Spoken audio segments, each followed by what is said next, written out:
skies and a well-worn path. Oh yeah, I need a clown to cover up my escape. The clock is an unforgiving warden who watches as I'm off mistaken. Is it deep enough to risk it? Am I too broken to fix it? Thanks so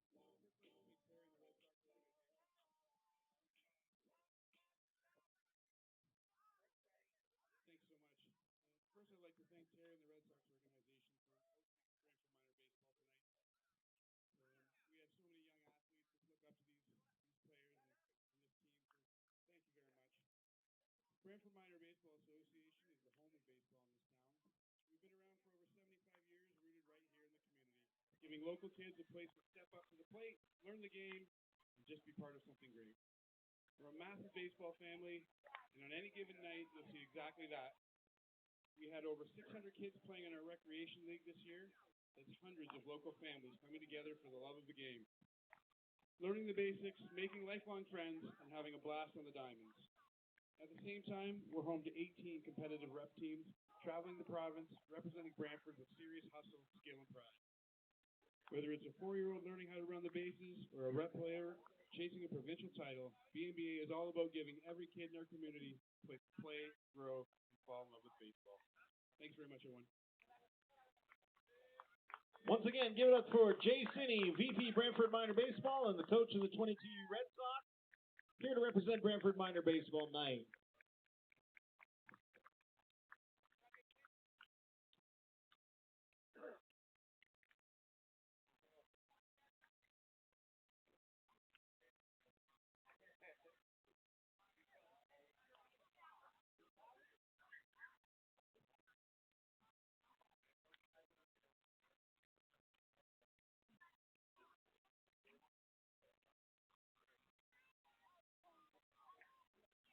And now for tonight's ceremonial first pitch, we're going to welcome Jay Sinney back to the field.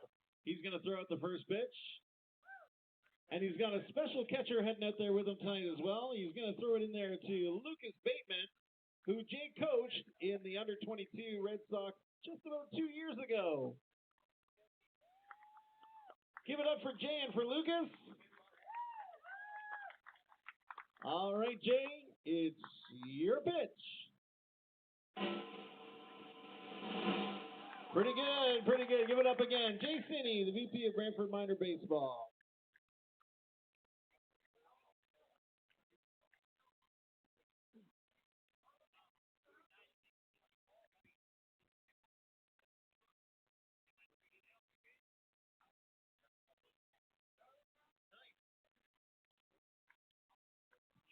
Tonight's Canadian Baseball League matchup features the visiting Toronto Maple Leafs and your 15-time champion, Brantford Red Sox. At this time, fans, please direct your attention to the first base side for the starting lineup of the visiting Toronto Maple Leafs, managed by Rob Butler. Leading off and playing shortstop, number 5, Spencer Ross. Batting second, the designated hitter, number 66, Yasiel Puig.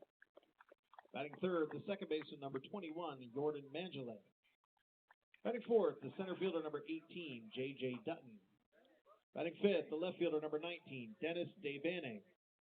Batting sixth, the right fielder, number 12, Yoki Pena. Batting seventh, the catcher, number 2, Matt Brandt. Batting eighth, the third baseman, number 17, Crix Tavares. And batting ninth, the first baseman, number 14, Ben Sidorenios. Pitching tonight for the Maple Leafs, number 33, Nick Vasilovich. And now it's time for the starting lineup of your Brantford Red Sox. Running out tonight with the Red Sox are some members of our Brantford Red Sox camp this week. Leading off playing shortstop, number 9, Jacob Cantor and Luke Shaw. Batting second, the right fielder, number 4, Brody Black and Nathan Taylor. Batting third, the first baseman, number 3, Chris Ortega and Lincoln Steele.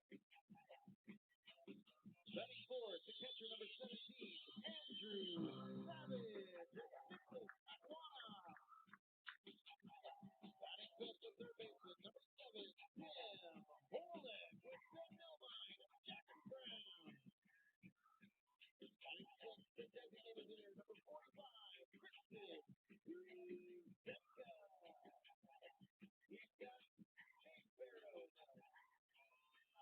On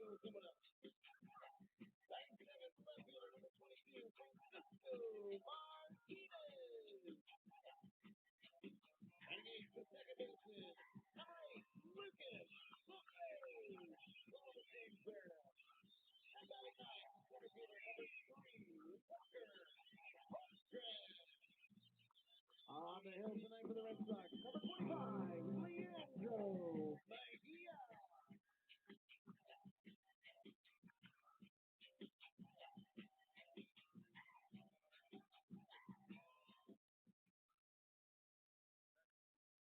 Fans, we ask that you please stand if you're able. Remove your hats for the playing of the Canadian national anthem.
Fans, at this time, please give a warm welcome to your 2026 Red Sox in-game host, Brianna.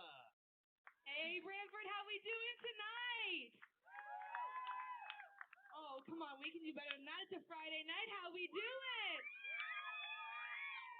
All right, it's time for some good baseball. We got your games, we got some trivia, we got some dancing, some good prizes, but we have some even better baseball. Now, we all know how I like to get this started.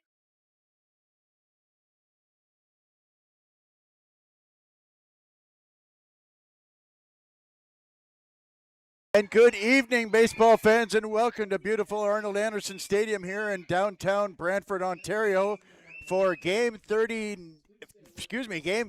of the Brantford Red Sox season against the visiting Toronto Maple Leafs. It's a beautiful sunshiny night. We're trying to avoid a sun delay here. Both catchers have said they should be okay to go, so we're going to get the game started, and we're glad you're along with us. This is a big game for both teams, although neither team is really poised at this point to be in the playoffs. The Brantford Red Sox are as yet not mathematically eliminated, and it is still possible for them to get into the playoffs. But every win counts. They must win every game on the way in, and they have been on quite a roll lately. They have won 3 straight, 6 of their last 10, and they have been absolutely raking, filling the score sheet up in all manner of possibilities here. And there's the standings right there. The Barrie Bay Cats are the one team that have not clinched their playoff spot.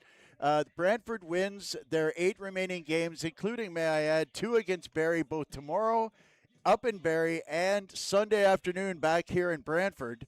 If Brantford loses either one of those games, the Barrie Bay Cats will punch their ticket to the playoffs. But first things first, they've got business tonight with the Toronto Maple Leafs, a very dangerous offensive club, not the least of which, of course, is former Major Leaguer Yasiel Puig, who is up in the 2-hole here, and we'll get to that in just a moment. Warming up on the mound for tonight's pitching assignment is Leandro Mejia. And the big man is coming off a bit of a rocky start in Guelph. The numbers are not great for him, but at the end of the day, he still is a big, imposing presence on the mound. 6'8", about 245 pounds. And when he walks by you, you appreciate it because he tends to block out the sun. We appreciate that, Leandro. So we're going to get ready to go here. And the Maple Leafs will start off with Spencer Ross playing shortstop tonight for the Maple Leafs. Very athletic young man. Last time he was here, he played third base, but he'll be playing short tonight. So we've just got a little bit of housekeeping going on with a gate out in right field. Brody Black and Christian Kuzemka taking care of business there, and it looks like we will be able to get underway momentarily. And again, we thank you for joining us. It's a beautiful shirt sleeve evening here, sunny evening. It's a pretty good crowd in the stands, and of course, it's Brantford Minor Baseball night. Just heard from their vice president, Jay Sitting, man I've known for a few years, and he does a great job running that organization. And we are underway, and the first pitch in is a strike to Ross. Mejia, as I mentioned, had a little bit of trouble in his last start in Guelph, but when he's throwing strikes, that's the key for him. If he can throw consistent strikes, he is a handful to deal with up there on the mound. A low slider misses, and the count runs to 1-1. Lots of action tonight in the league. There's, I believe, 3 games tonight. 1-1 pitch, grounded up the middle, picked up by Cantor, flips it over to first base to Christian Ortega to record the first out. And that's going to be a real key for Mejia, is to get the ball put in play early in the count, because he tends to, as I mentioned, he tends to have a bit of control problem. When he throws strikes, he gets guys in swing mode. When he gets guys in swing mode, he tends to go deeper into the game. But early on, he's got a big test here. Here comes the former major leaguer and the CBL home run leader, Yasiel Puig. The first pitch to him is inside for a ball. Puig hit 2 home runs Wednesday night. These two teams played in a score fest, 40 runs, and the Red Sox hit 7 home runs, and the 1-1 cutter comes in, a swing and a miss for 1-1. The Brantford Red Sox hit 7 home runs, but the guy at the plate right there hit 2 of his own, 18 and 19, as he looks for his 20th home run of the season. 1-1 pitch. Popped up in the air. Lefebvre at second base calls it.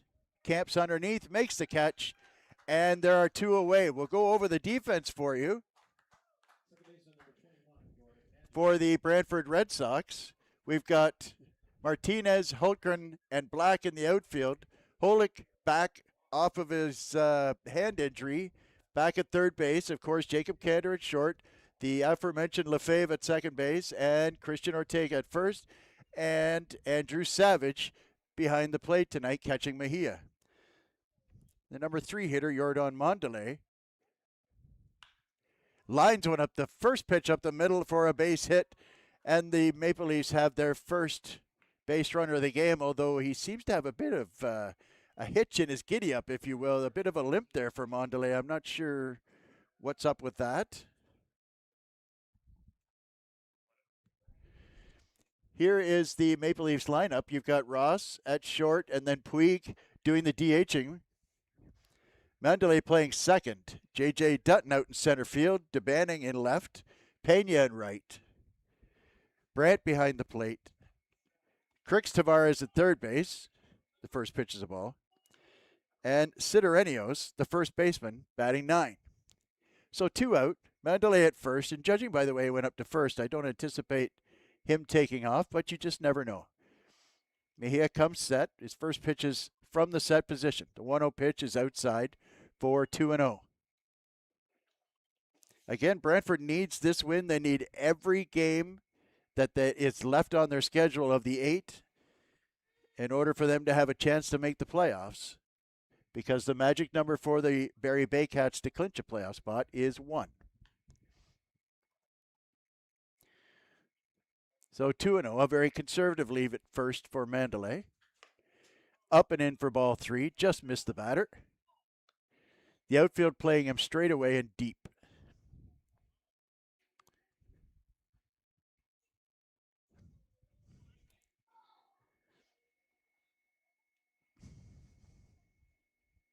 Three-0 pitch. And it is up, and it's ball 4, and it will move the aforementioned Mondelez up to second base. 2 runners on now for Dennis DeBanning, a very dangerous hitter, has a lot of power, a veteran in this league. Spent a bit of time in Hamilton as well.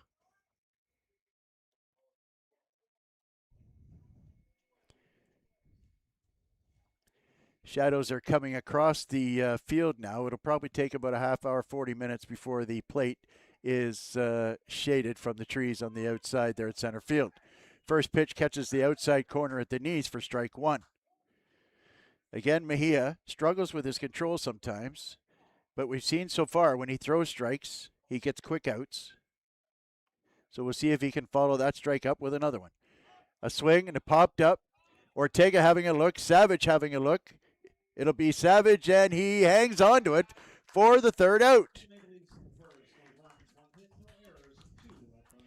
So for the Maple Leafs in the top of the first, one hit, no runs, two men left on, no errors, and the Brantford Red Sox coming to the plate. We're going to give you their batting order here, and it's going to be something that we're used to seeing. Sorry, we'll have a look. And, folks, I'm going to tell you right now, I'm going to make apologies to Nick Veselinovic. I will butcher his name at least 3 times more before this. So I want to apologize to Nick and his family while I get tongue-tied with his name. Veselinovic. We'll try it again. Anyway, he's a horse for Toronto, 57 innings pitched. That says a lot when you look at the record on a team that is far under 500. An ERA under 5 in this league. Maybe those who watch Major League Baseball think that a 4.58 ERA is not good. For this league, that's pretty good. And that's a lot of strikeouts, 68. He does throw hard. He's got a good live fastball. I've seen him throw before. I am better at watching him than I am at saying his last name. That is one thing for sure. So we'll go over the batting order for the Brantford Red Sox. And if you watch this team at all, you say to yourself, that's pretty much the same lineup we're seeing, or a very similar lineup that we've been used to seeing over the last couple of weeks. Jacob Cantor at short, Brody Black in right field, Chris Ortega at first, Andrew Savage doing the catching, Tim Holick, again, back from his hand injury, back at third base. The red-hot Christian Kuzemka, 3 home runs on Wednesday night in Toronto. And I believe our producer tells me that he's got 12 hits over his last 3 games. He's just been absolutely on fire. And you feel good about the young man because I know that when he got here, he struggled a little bit, but he's really starting to swing the bat well now. Francisco Martinez, who has also come back after a long absence and is swinging the bat very well. On top of that, he's out in left field. Speaking of guys swinging a hot bat, Lucas Lefebvre, who had just an absolutely barren start to the season, has been swinging it really well, and he's out at second base. And in the 9-hole, the center fielder, Walker Hultgren. This Brantford lineup has been absolutely lights out for some time now. Very, very dangerous, and they are scoring runs by the bunches. So Nick the Quick is going to have to be very good tonight to make sure he keeps this suddenly very dangerous Brantford lineup in check. Cantor takes the first pitch on the outside part of the plate at the knees for strike one. Second pitch grounded up the middle, picked up by Mondelez at second base. A quick flip to first in time for the out, and they get Cantor on the 4-3 putout. So that'll bring Brody Black to the plate. Just another Brantford Red Sox player that is swinging the bat very well.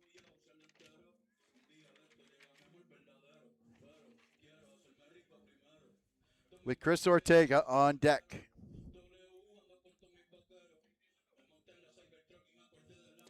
Black, one of a handful of Red Sox who hit home runs Wednesday night at the pits in the 22-18 score fest, I guess is the best word for it. 40 runs scored in a baseball game.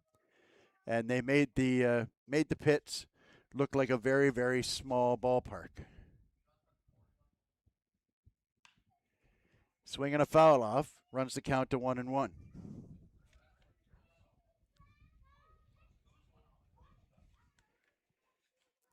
Black in his usual position out in right field. He's been there for almost every game. He's had a remarkable season health-wise. 1-1 pitch comes in, 2-seam fastball, tails away for swinging strike 2.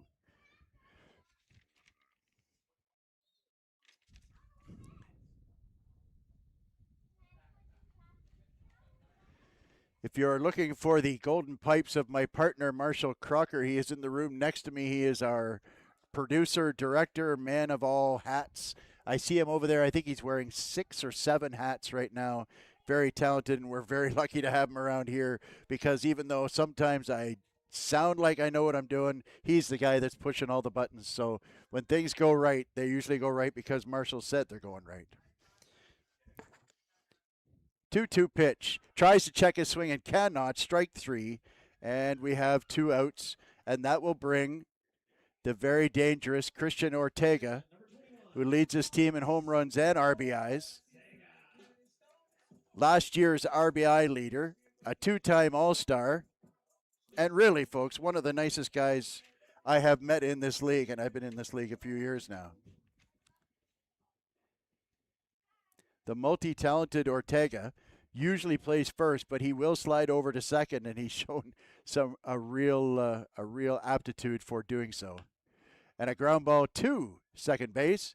Mandalay picks it up, quick flip over to first, in time to get the out, and it's 3 up and 3 down for the Red Sox here in the first inning. And we will head to the second inning, no score, and we'll be right back right after this message. Don't y'all go anywhere.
And welcome back to the top of the second inning between the Toronto Maple Leafs and the Brantford Red Sox.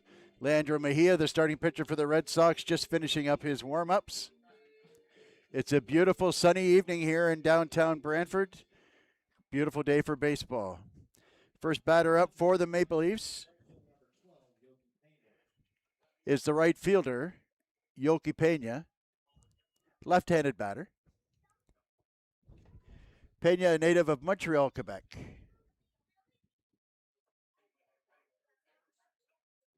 His second year in the league. He's a 26-year-old fella, 6'3", 190 pounds. His first look at Mejia is a fastball well outside for ball 1.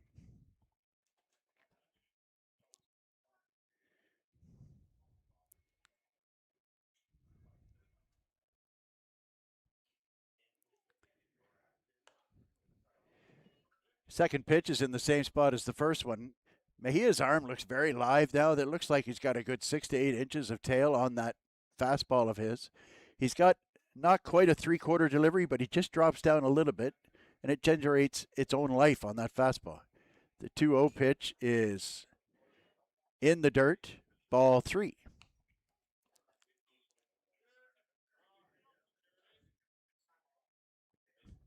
So we saw both sides of Mejia in the first inning, the guy that throws strikes and gets guys out, gets soft contact, and the guy that has struggled with his control.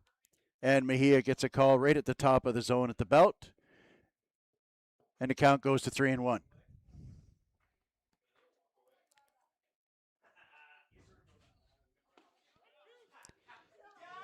Pena certainly has happy feet there, like he's thought each of those last two were balls. Was on his way to first base, but the umpire stopped him dead in his tracks. It's back to 3-2 now, and we'll see what Mejia does with the 3-2 pitch. Tried the slider and missed it badly arm side, and it is a leadoff walk for Yoki Pena. That'll bring up the catcher, Brant.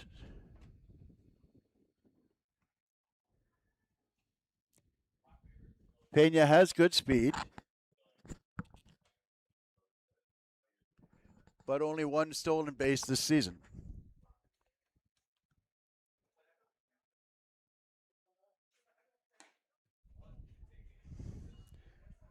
First pitch is a ball.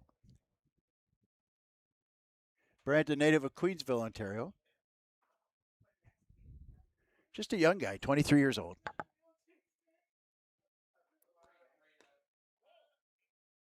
That one just missed on the outside corner. Might have been a little low as well. Count runs to 2-0. So Mejia struggling with his control early on in the second inning. Here's the 2-0. Or not. He steps off. Didn't feel right about it, so decided to have a quick thought, adjust himself, and go from there. Brant hitting .269 on the year, 3 home runs. And a line drive over the second baseman's head and out into right field. And Pena can only move as far as second base, but there are now first and second, and the Maple Leafs are in business here in the second inning with 2 on and nobody out. And Crix Tavares coming to the plate, playing third base tonight.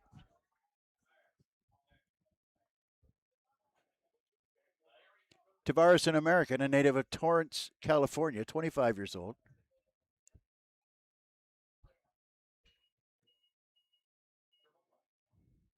Batting .250 on the year, but he does have 6 home runs, so good power here. Popped up on the left side, and Martinez comes in, drifts in, and makes the catch for the first out of the inning. Just exactly what Mejia needed there, a 1-pitch out after spending the better part of 10 pitches trying to get one of the first guys.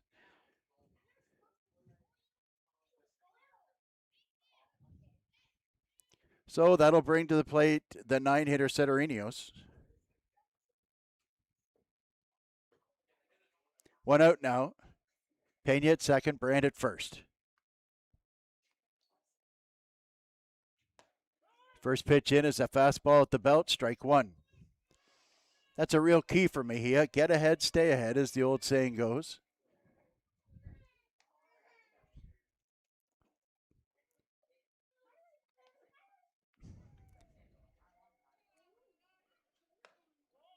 That's up.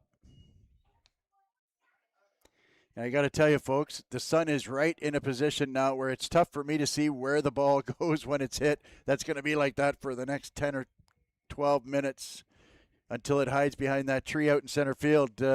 You can't hardly see it, but the sun is right in the eyes of the broadcaster at this point, and that pitch is up and in for ball 2, 2-1.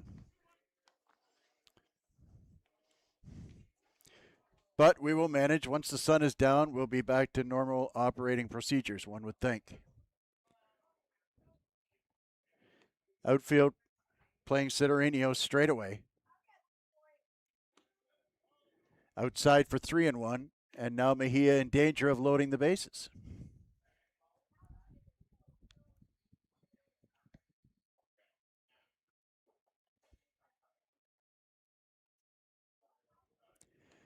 Cedarinos from Richmond Hill. The 3-1 pitch is fouled straight back for 3-2. Good fastball there. There seems to be a lot of life on that Mejia fastball. He throws what we call a heavy ball. It just seems to not really explode off the bat. When he's throwing well, usually a result of a high spin on the ball, makes it seem like a heavy ball, and it's hard to really square it up and make it jump. Ground ball, second base, Taylor made double play ball to second, one over to first. And he got him for the double play. What a beautiful double play there. Lefebvre to Cantor and over to Ortega for the double play. And we have 3 out. And after a hit and a walk and a double play, the Maple Leafs are turned away again. And Brantford will come to the plate now with the 4, 5, and 6 hitters with Savage, Holick, and Kuzemka coming up for them.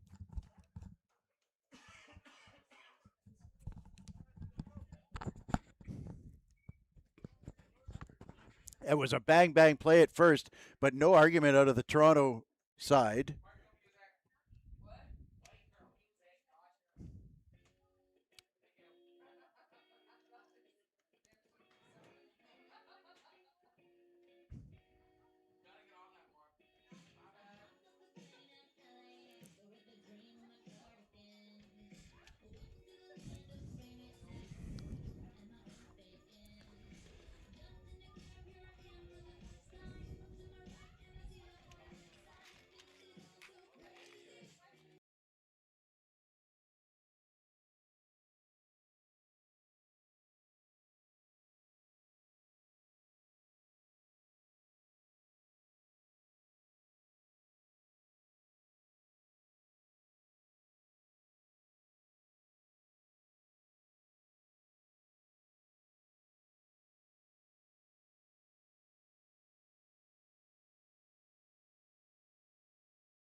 As we move to the bottom of the second inning, the catcher Andrew Savage coming to the plate. Andrew's had a fantastic year. A native of Woodstock, Ontario, beautiful downtown Woodstock. Just down the road here, about 15, 20 minutes down the 403. And he has flirted with 400 all season long, and it's not about his average alone, which is currently sitting at 368. He's also got 8 home runs and 33 RBIs, which is one heck of a season. He's in the top 5 and has spent a lot of time in the top 5 in both average and RBIs this season. First pitch is a strike. Second pitch is up for 1-1. Savage has been a horse behind the plate.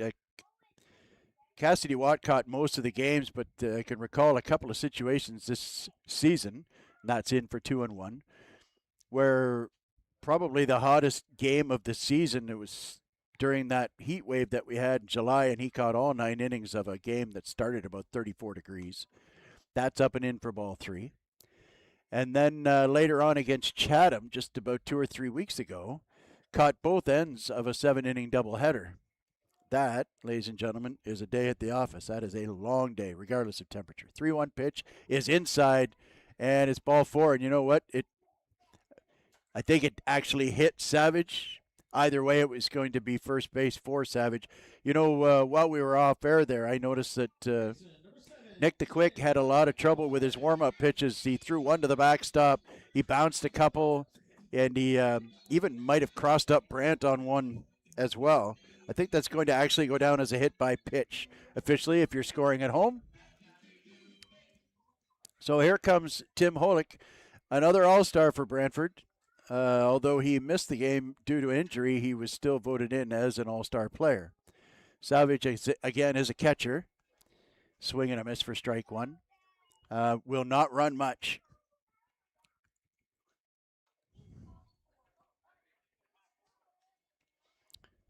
So they'll probably play station to station here. Not likely to put anything on with a bunt or a hit and run. Ground ball up the middle, through the box, and out into center field. And Holick starts his day off with a base hit. And much like the Maple Leafs had in the top of the second inning, the first two men are on, and the Red Sox are in business. And I tell you what, folks, what a time to have the first two runners on with nobody out, with this young man coming to the plate. 3 home runs, including a grand slam on Wednesday night against these very Maple Leafs. So this is a very interesting development early on. You can see that the plate is now in the shade. We are not in the shade yet up here in the booth, but very comfortable for the catchers now, thankfully. And a early two-seam fastball tails away for Kuzemka, and it's swinging a strike one.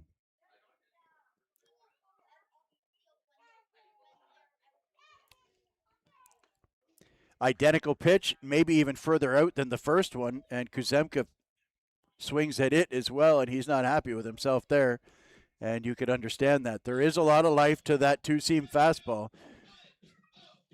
He's a lefty and Mejia a righty, but they both have that in common in that they have a lot of life on their fastball. 0-2 pitch, just got a little piece of it to fight it off and stay alive, does Kuzemka. Kuzemka, as I mentioned, 12 hits in his last 3 games, been absolutely roasting the ball lately. The old saying goes, he's been hitting it so much he makes the stitches wince. And with that same outside two-seam fastball, Kuzemka waves at it.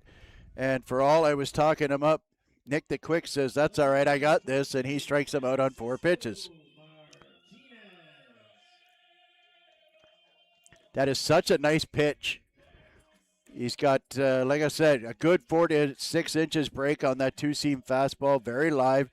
Again, I think it's a two-seamer, but he does drop down a little from the top. That creates its own life. So Martinez comes up now with 1 away, hoping to make some action happen here. And Nick the Quick starts him off with a strike at the knees.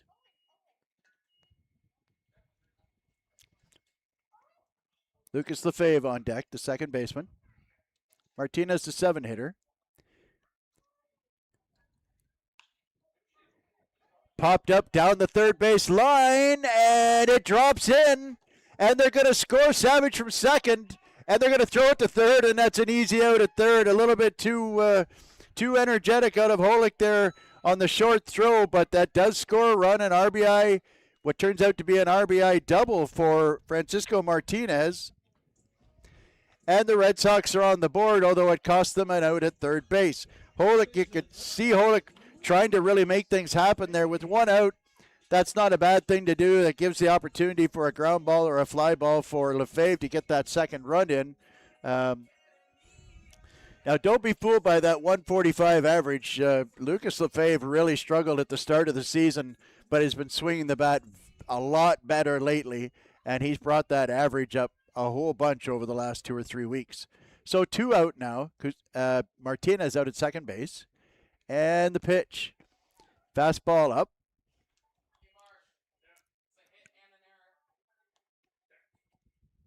So they're going to rule that a hit and an error and an RBI for Martinez.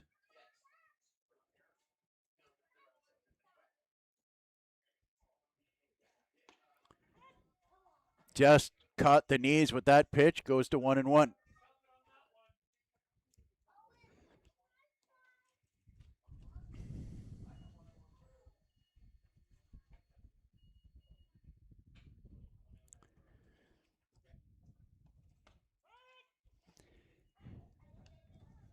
Four-seamer. Inside at the belt. Very nice pitch there. Good pitch selection. Good sequencing there from Nick the Quick. Fastball on the outside. Fastball on the inside. Moving the ball around. Changing the eye angle. Tries that pitch that works so well with Kuzemka. That outside, but just a little bit too far out. And the count runs to 2-2.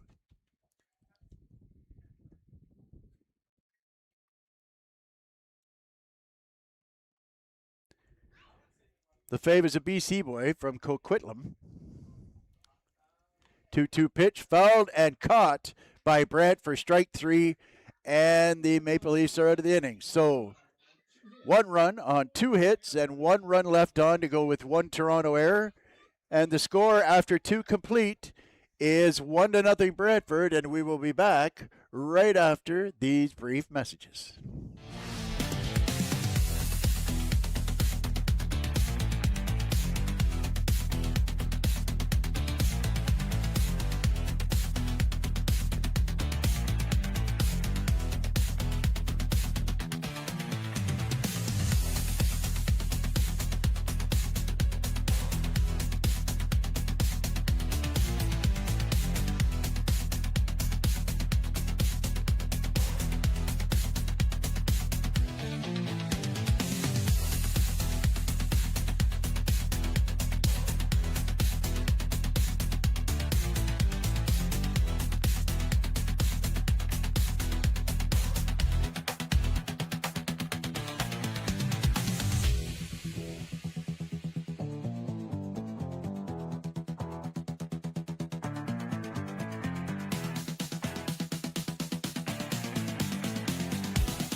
Back to Brantford, Ontario, where we are headed for the top of the 3rd inning. The top of the order for Toronto, Ross, Puig, and Mandalay come up for their second at-bats.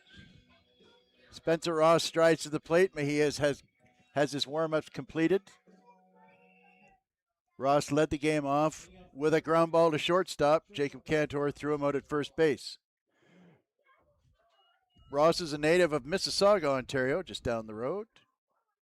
Not a big guy, like I said, but a really solid member of this team. Batting .255, 3 stolen bases in 161 plate appearances. So it seems like a lot of the pitches that Mejia has been missing, it's just a matter of release point.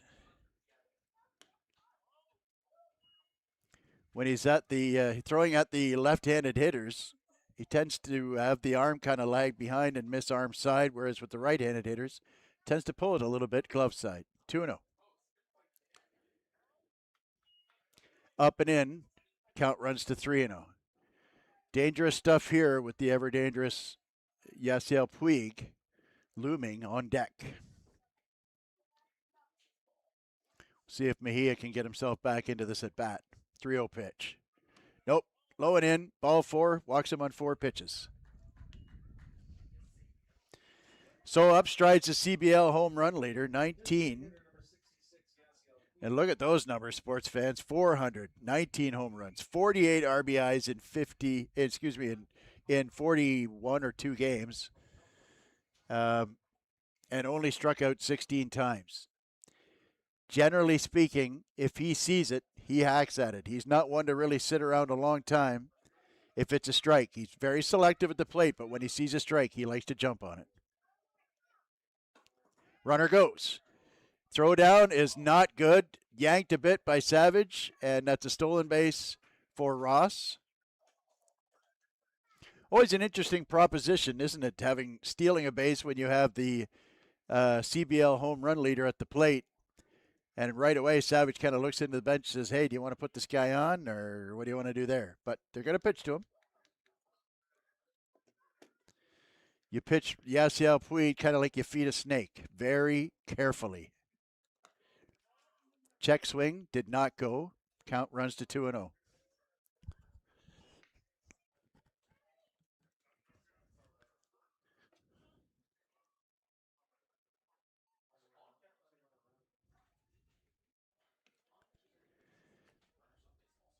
2-0 pitch. Swing and a miss. Threw him a cutter there down. Might have been low, but it close to the knees. And Puig is what we would call in the business a demonstrative young man. He certainly lets you know if he's feeling some stuff. Probably questioning his own sanity, swinging at a 2-0 pitch that low. 2-1. Now 3-1.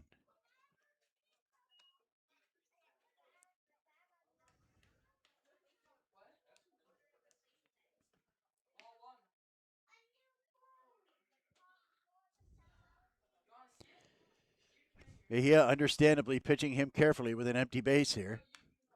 Ooh, we gave him a cookie that time, but Puig missed it, and he doesn't look too happy with himself. He had an opportunity. He got a pitch to hit there and fouled it off straight back. And the count will run to 3-2.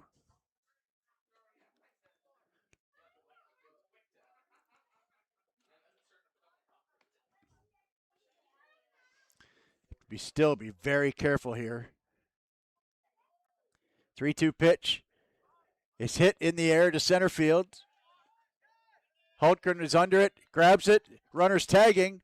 Long throw from Hultgren is not in time, and the fly ball advances Ross. I wonder maybe if Brody Black might have been better off catching that pitch. With his momentum headed toward third base, but it was deep and a little bit right of center, so I'm not really sure any scenario was getting Ross at third base there. So one away now for Jordan Mondelez, who's also having a fantastic season. This is a formidable top half of the lineup. Not the deepest lineup in the league, and I think that probably reflects in the standings, but the top half of this lineup is very dangerous. One away now, runner at third. Mondelez shows bunt. Kind of grabbing his back there like he's got some pain. It's might explain that he was a bit gimpy running up to first in the first inning when he got his single. The infield is in for Brantford. Another fake bunt. Takes the pitch. Now 2-0. Just really quirky up at the plate there, like he's in a lot of pain, and yet he keeps soldiering on.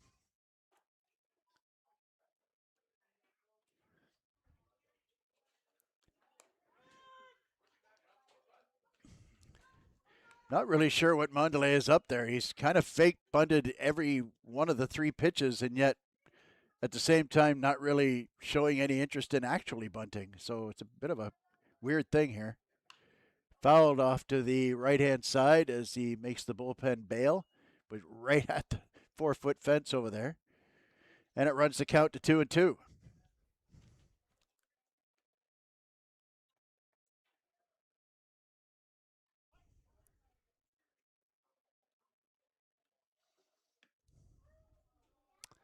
Here comes set. And a pitch. Was fooled by that slider out on 1 foot and managed to foul it off. A nice little job there to get a piece of it. Jordan is from Cuba. He's 40 years old. Currently hitting .383, one of the top hitters in the league. Swing and a soft line drive out to right field. Brady Black catches it. Ross tags. Here comes the throw to the plate, but Ross will score easily, and the Maple Leafs have tied the game. That was a really nice piece of hitting by Mondelez. Took a pitch that was low on the outside part of the plate at the knees and just steered it out to right field and got it deep enough to score the speedy Ross. So a walk, a stolen base, a fly ball moves him up to third, and another fly ball scores him, and that is small ball. That's how you manufacture a run, sports fans. So 2 away now, fouled away at the plate. And that'll bring the center fielder Dutton to the plate, who walked in his last at bat.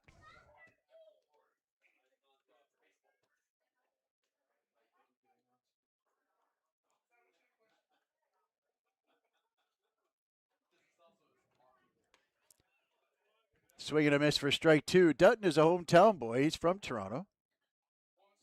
23 years old. His second year in the league. And he's hitting .304. Just the one home run, but he does have 17 RBIs. 0-2 pitch swung out, grounded into the dirt. Cantor's got to let it bounce. And the center fielder, Dutton, runs it out. Unfortunately, Cantor was unable to charge that and take it on the short hop. And that delay helped Dutton get down the line. Of course, he's a center fielder, so you know he's going to get it down the line pretty quickly. So that'll bring Dennis DeBanning up to the plate, who popped out to the catcher to end the first inning. And it wouldn't surprise me at all if Dutton took off running in this at bat early. First pitch and a nice play by Savage to dive to his arm side and get a hold of that. Otherwise, that was going to make the thought of a stolen base moot. With that ball going back to the backstop, that would have actually been a really good pitch to run on.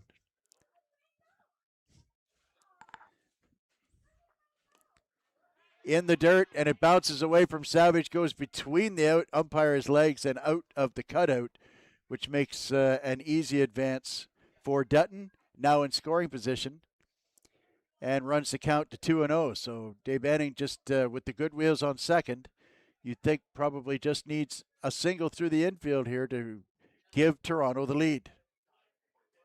2-0 pitch.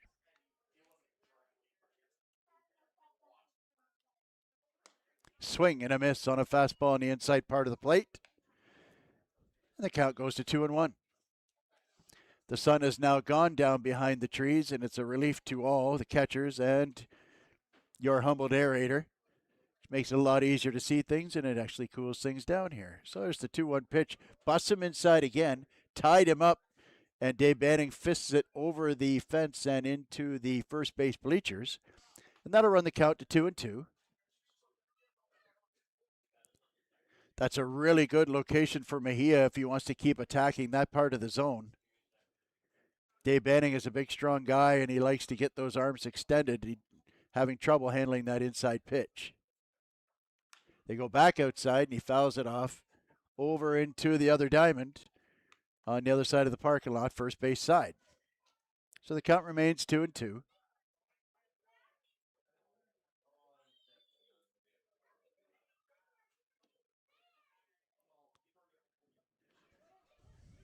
Just a lovely late summer evening here in Brantford.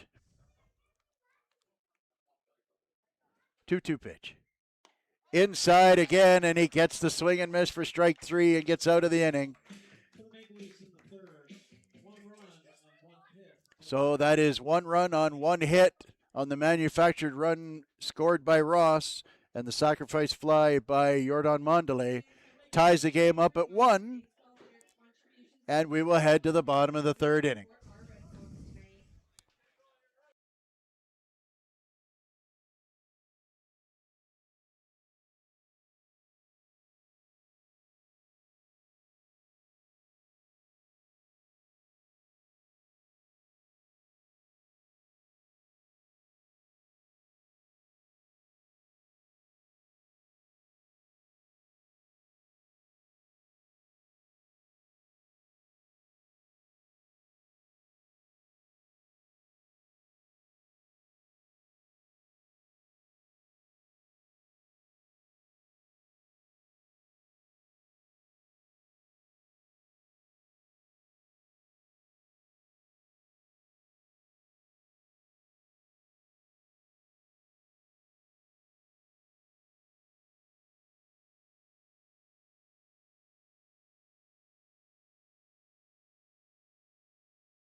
And welcome back to the bottom of the third inning. the number 9 hitter for the Brantford Red Sox, the center fielder Walker Hultgren, coming to the plate. And, of course, we are keeping an eye on the game that means the most around the league as far as it relates to these Brantford Red Sox. Welland at Barrie, and Wandy Cyprian has doubled home Noel McGarry Doyle, and Barrie has taken a 1-0 lead in that game. Again, the magic number is 1 for Barrie to clinch a playoff spot, and any combination of Barrie wins and Brantford losses equaling 1 will punch Barrie's ticket to the playoffs. And so Wandy Cyprian opens the scoring there. There are other games on the go. London up 2-0 on Chatham, and no score in Hamilton between the Cardinals and the Guelph Royals.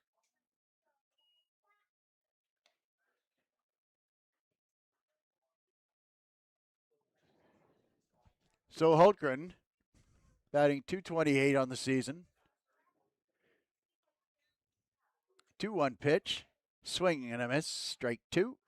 Good pitch there, high and tight at the belt on Hultgren, and runs the count to 2-2. Hultgren's one of those players where you don't necessarily get a ton of offense out of him, but he's one of the best defensive center fielders in the league, and therefore he is the WAR stat, if you will, the wins above replacement. You're better off with him out in center field. It's so key to have good defense up the middle. Good take there on a slider, and the count goes to 3-2.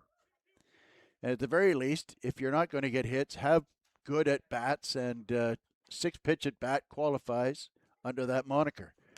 And that pitch might have been inside, but it was a tailing fastball. Hultgren could not lay off it, and it's a swing and a miss for strike 3.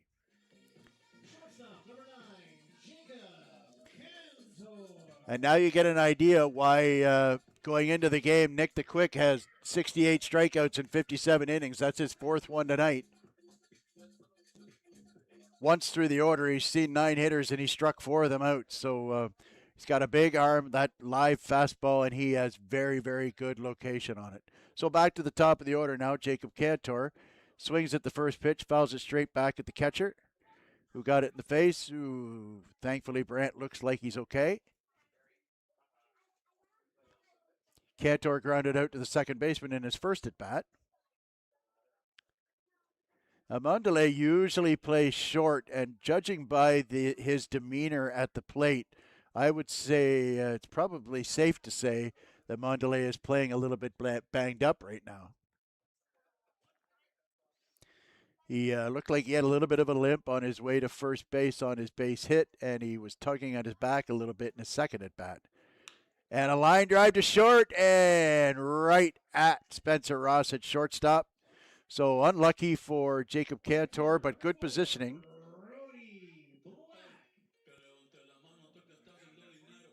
So there's one away now, and that'll bring Brody Black to the plate, and he was one of the 4 strikeout victims the first time around against Nick the Quick.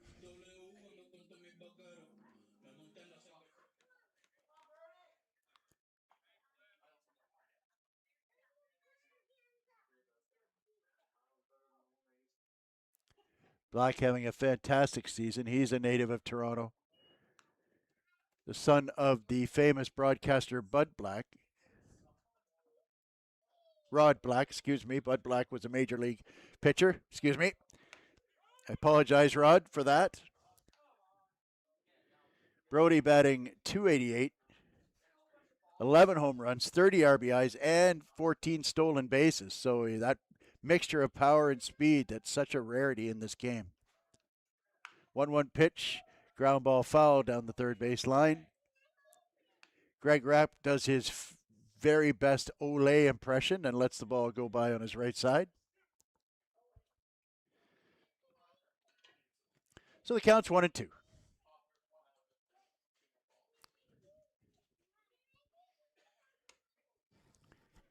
Fastball up. 2-2 now. We want to thank you all for joining us here. We sure appreciate everyone who tunes into the broadcast. And a nice off speed, but probably a changeup there. Had a lot of movement to it. Had Brody Black out front, and that is the 5th strikeout of the night for Nick the Quick. And we will head to the 4th inning. Still tied at 1, and we'll be right back after these messages.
And welcome back to the top of the 4th inning. And here's your out-of-town scoreboard. London has taken a 2-0 lead behind Travis Keys. Guelph and Hamilton still scoreless. And, of course, as I mentioned, Wandy Cyprian doubles in Noel McGarry-Dole. And Barry's up early 1-0 on the Welland Jackfish. So as we head to the 4th inning, the right fielder Pena comes up. Walked in his last at bat. Swing and a miss starts him off on a nice slider there. Pena advanced as far as second base in the 2nd inning, but was unable to score when Sidorenios grounded into the inning double play. Nice dropped in. We don't see that off-speed curveball from Leandro Mejia very often. Maybe taking a page out of the Connor Irvin book there where he just throws that little spinner in. Hard fastball at 0-2, grounded right to Lucas Lefebvre, picks it up cleanly, lobs it over to first base to get the out. And there is one away, and that is so important for Leandro to get that first out and to throw strikes. That was 3 straight strikes thrown. As I mentioned at least once now, when that young man throws strikes, he can be a real handful for the opposition.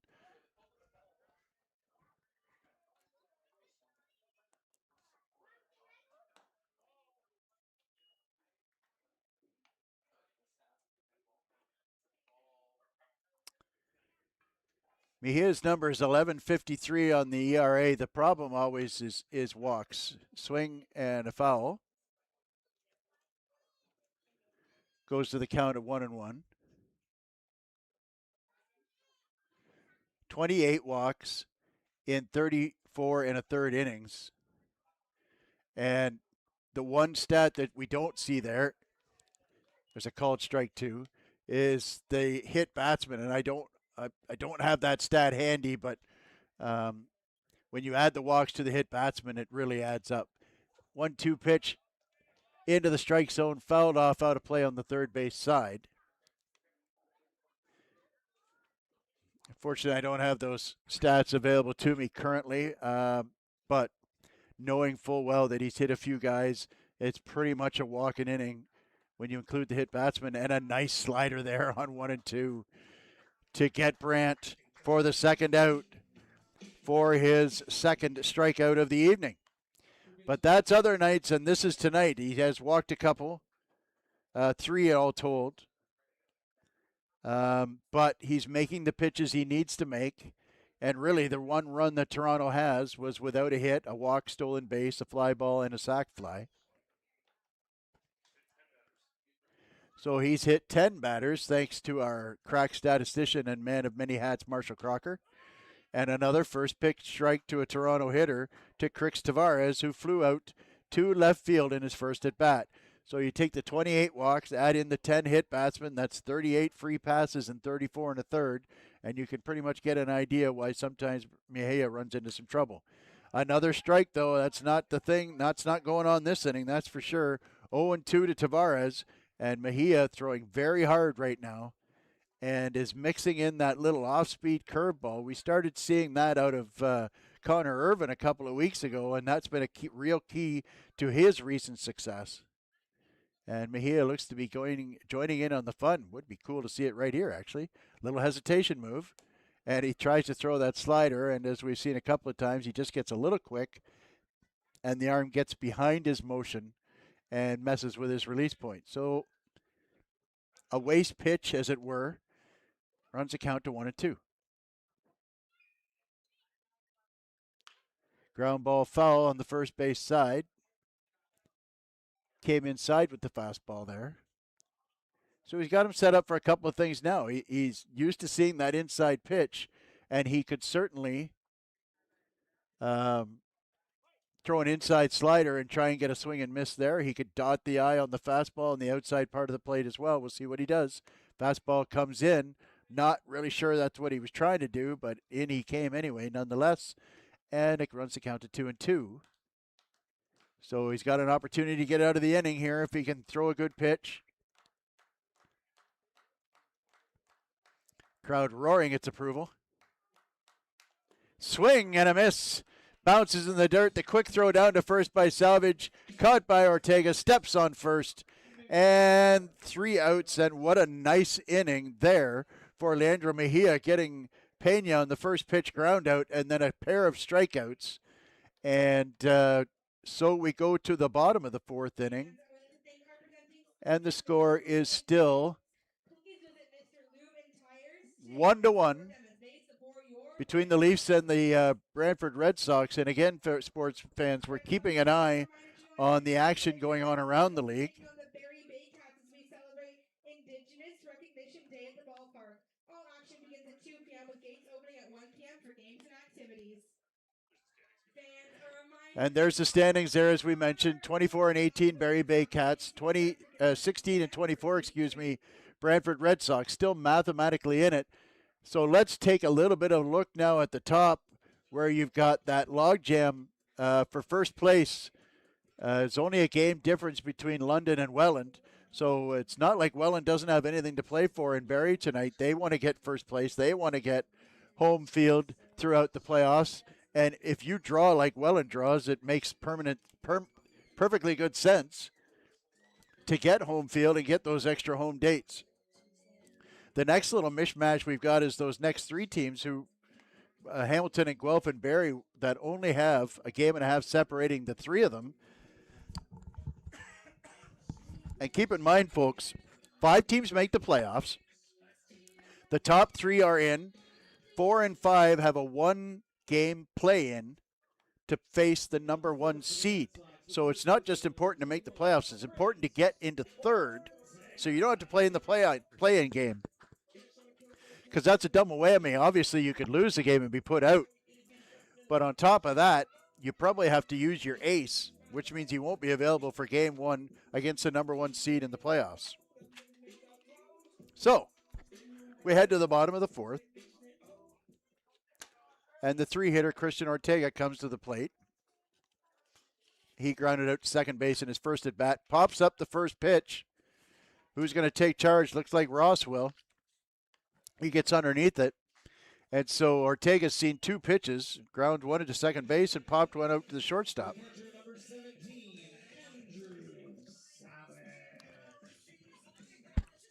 So here's the catcher, Andrew Savage, and I know that there are some of you listening in on the broadcast who are watching intently for this young man, cheering extra hard for Andrew Savage. You know who you are. He was hit by a pitch on a 3-1 count in his first at bat.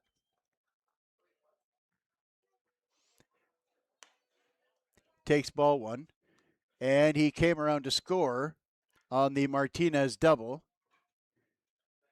or single with an error, I guess we should say most accurately. That one's outside, ball 2.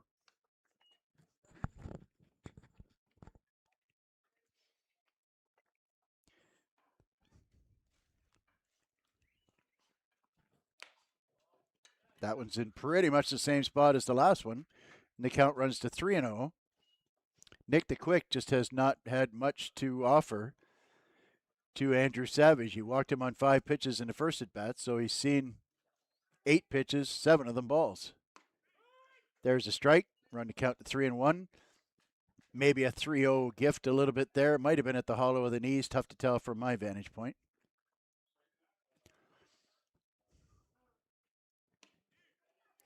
And there's ball 4. And once again, Andrew Savage is granted a free pass.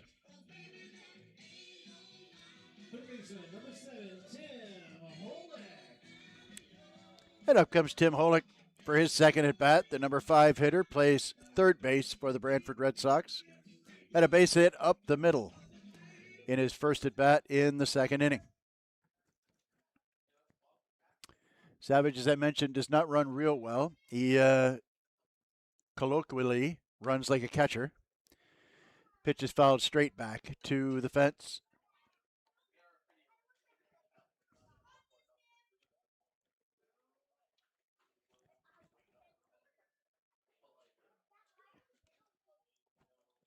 One away. Big swing there from Holick, but an off-speed changeup. Really nice pitch by Nick the Quick. Runs the count to 0-2.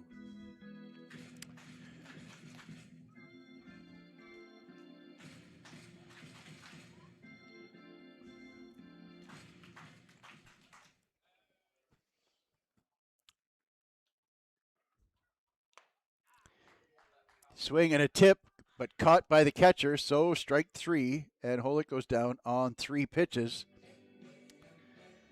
for the 6th strikeout of the night. There's another look at the Toronto defense. I'm not sure we covered that early on in the game. DeBanning, Dutton, and Pena in the outfield. Tavares, Ross, as I mentioned, at short instead of Mondelez, who's nursing a couple of injuries. Sedorenios and Brandt behind the plate.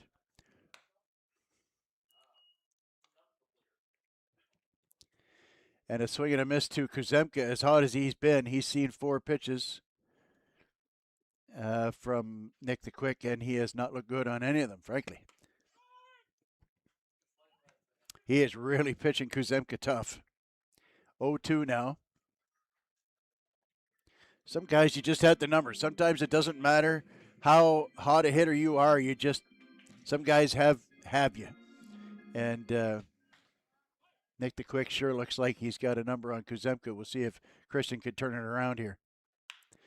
Just like that. When you hang one, it doesn't matter who you are. You're going to get laced up the middle, and a nice piece of hitting there. He took what he was given, and he laced it up the middle, and that's a nice base hit for Kuzemka for his 13th hit in 4 games. And so here's the man with the RBI who hit the flare out down the third baseline and scored Savage from second base. And the only thing different from the second inning is it was Holick on first instead of Kuzemka. And we'll see if Martinez can come through and clutch up with 2 out.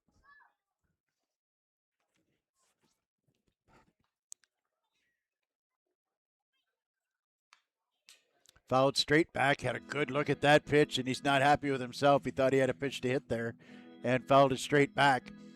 The outfield, interestingly, is playing him away, playing him to the center fielder. Dutton is playing to the third base side of second. They're not really expecting him to pull, so you would expect if you're Martinez to see a steady diet of hard pitches here. Sometimes that can tip a batter off when he sees the way the defense plays. As I mentioned, they're playing him away like he's going to hit the ball the other way. And so that tells a batter, I'm probably going to see a lot of hard stuff, a lot of fastballs, and probably put the changeup out of your mind. So sometimes it can be counteractive to play a defense a certain way. Nice pitch there, right up and in at the belt for a 1-2 count.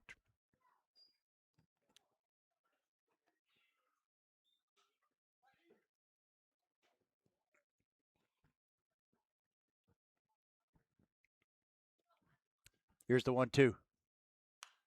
Popped up and out of play, third base side. That'll go back into the parking lot. Martinez stays alive for one more. Dutton playing fairly shallow in center field, but the other two outfielders are deep, and even though Savage doesn't run real well, you would think he would have a very good chance to score. Ooh, up and in there, a little housey going. Freeze! Everybody And the count runs to 2-2. come on, Doc.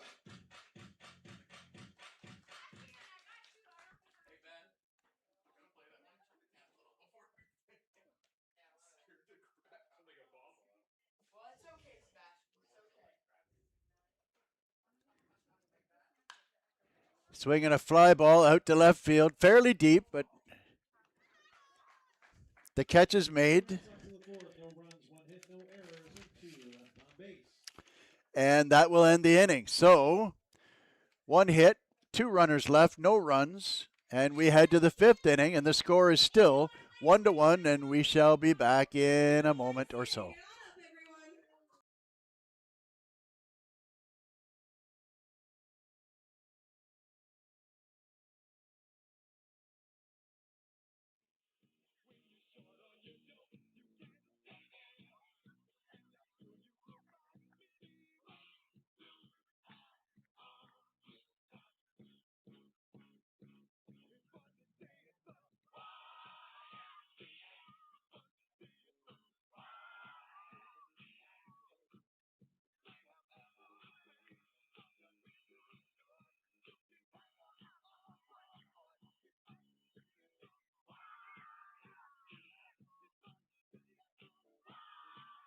Get on up, everyone.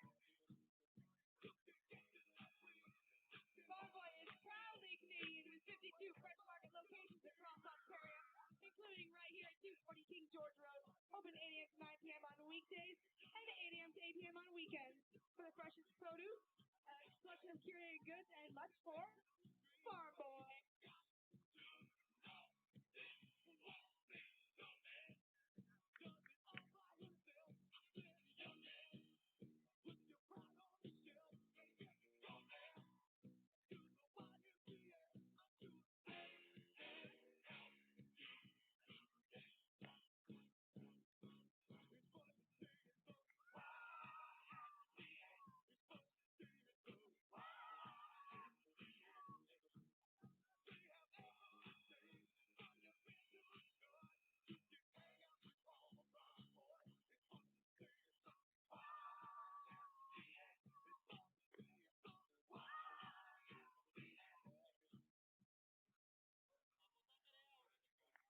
Leading off the 5th for the Maple Leafs, first baseman number 14, Ben Sidorenios.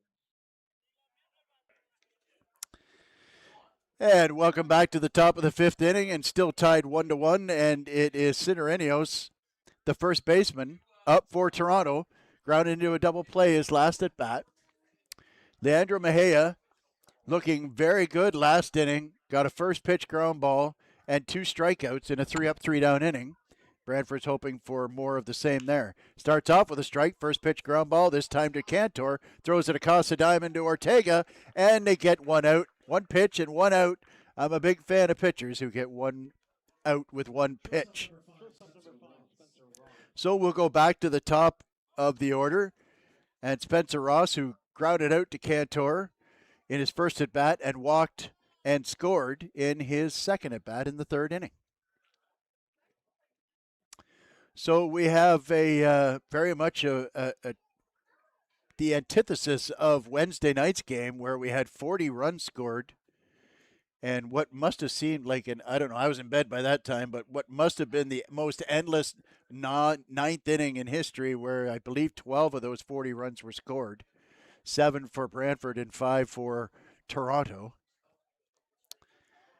including the second home run by the guy that's on deck, the CBL leader in home runs, Yasiel Puig. That pitch is a strike to Ross, running the count to 1-1.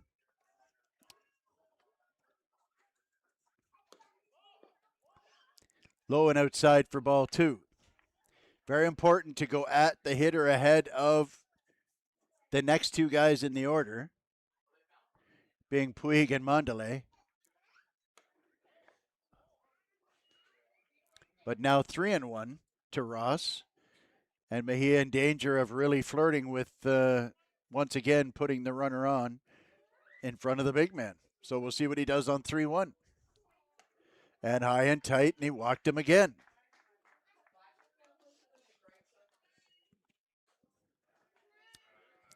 There's only so many times you can poke the bear, as it were,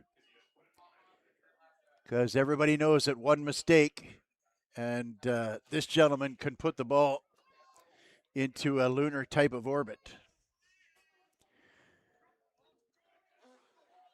Now with one out, last time Ross walked with as the leadoff hitter, with one out, he might be less inclined to run. And seeing that the way that Mandalay has run in his first two at bats, they might be more inclined to walk Puig if Ross steals second. But they start him off with a slider and a little get me over, get ahead slider. Nice pitch there by Mejia. Here's the 0-1.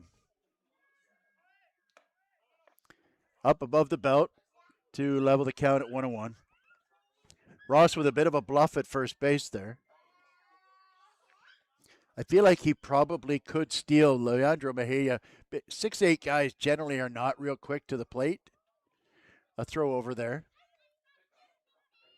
It's just physics and mechanics where those big fellas, they're a bit lanky and they take longer to release the baseball.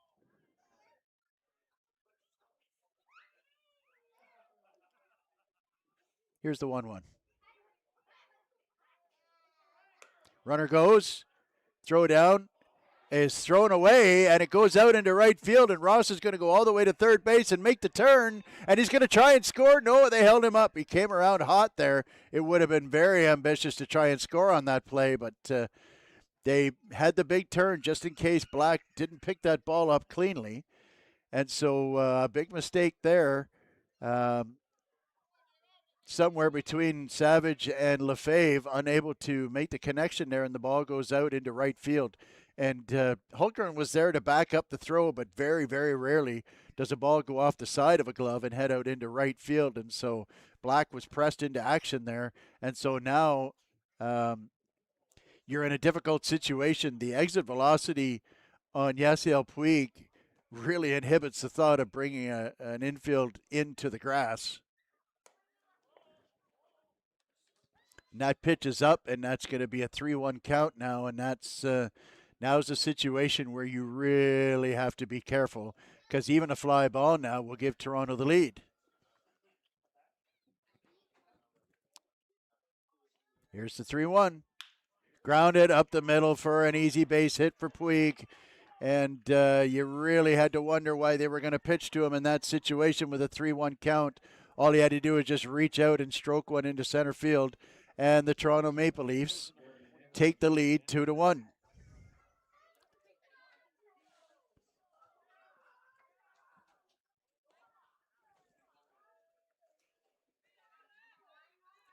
So here's Mandalay. As you can see, 383 average, although, like I say, he looks really banged up. And so off-speed cutter, anything down at the knees, trying to get Mandalay to hit a ground ball here. Should be a prime candidate for a double play.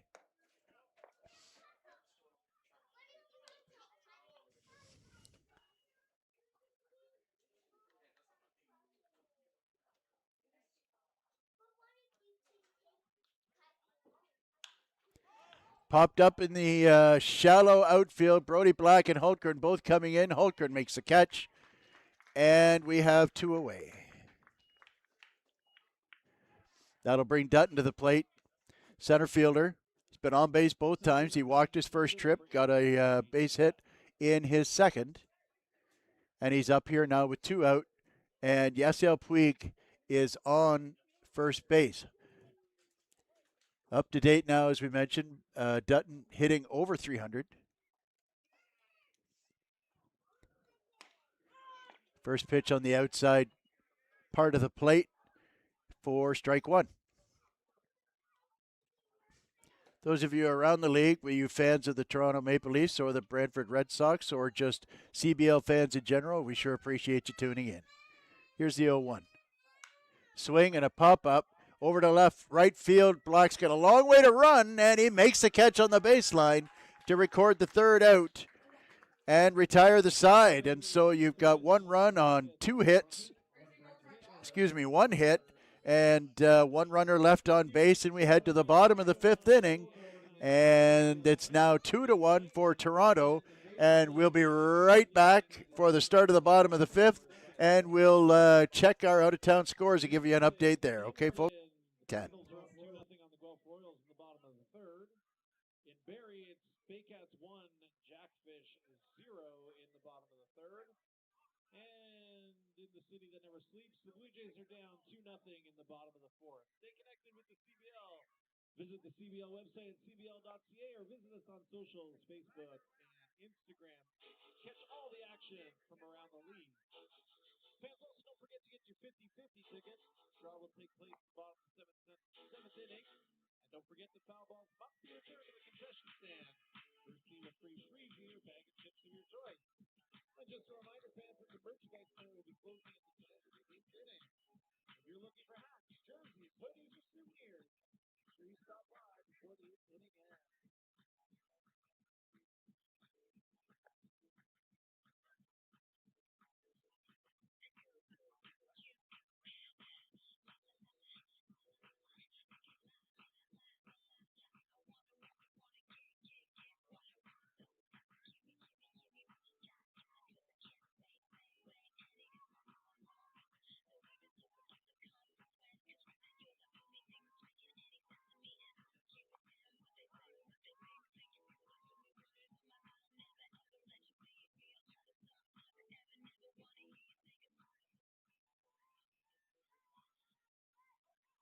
Leading out the fifth for the Red Sox, the second baseman, number 8, Lucan.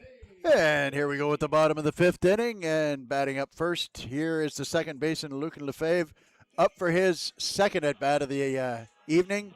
Struck out in his first at-bat on a foul tip. One of 6 victims of Nick the Slick today. He fouls the first one back to the backstop.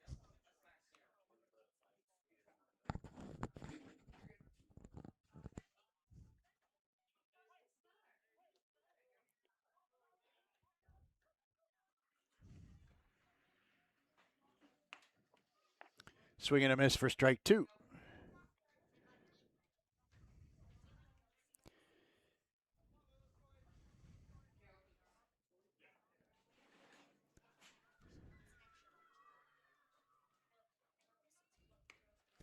And a swing and a miss for the 7th strikeout of the evening of the Brantford Red Sox.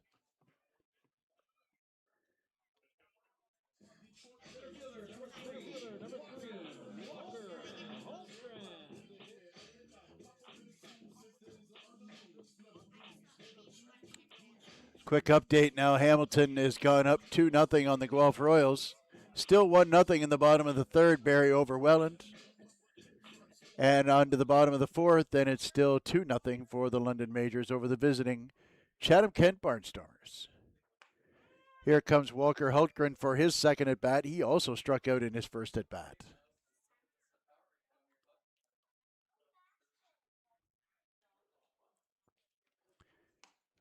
Swing and a miss, strike 2.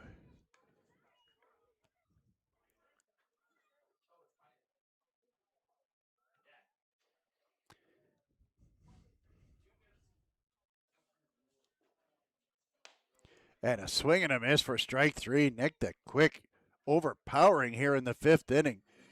Good morning, good afternoon, good night. That is 2 strikeouts on 6 pitches. And I don't want to say anything out loud, but that's 2 strikeouts on 3 pitches. Good morning, good afternoon, and good night.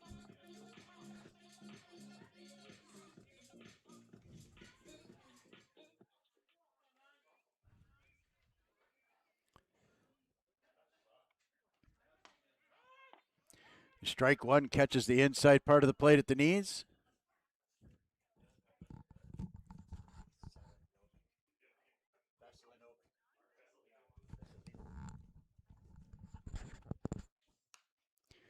And strike two, and that is, tell you what, folks, 8 pitches, 8 strikes. Veselinovic, 1 pitch away from doing something really cool here. Oh, well, I'd hope that wasn't the broadcaster's curse. What a display that was. 8 pitches, 8 strikes, 1 strike away from an immaculate inning. I don't believe that I have seen one of those live. And what a display that was. So the count goes to 1-2, and he has a look about him like he knew as well what that pitch was, what it meant. For those of you who don't know an immaculate inning, that is 9 pitches, 9 strikes, striking out 3 straight hitters. And it is more rare in the major leagues than hitting for the cycle.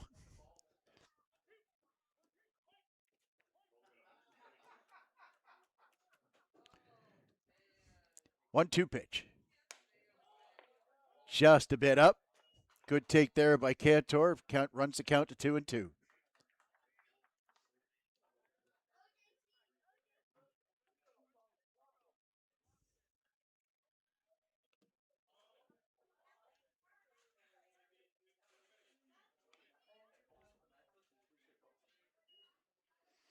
Another pitch in the dirt, 3-2.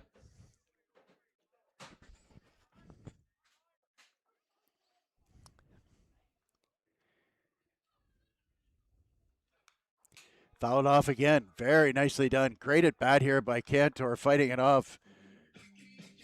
This will be the 8th pitch of the at bat. Great battle here. This is one of the things we love about baseball, isn't it? Seeing these battles.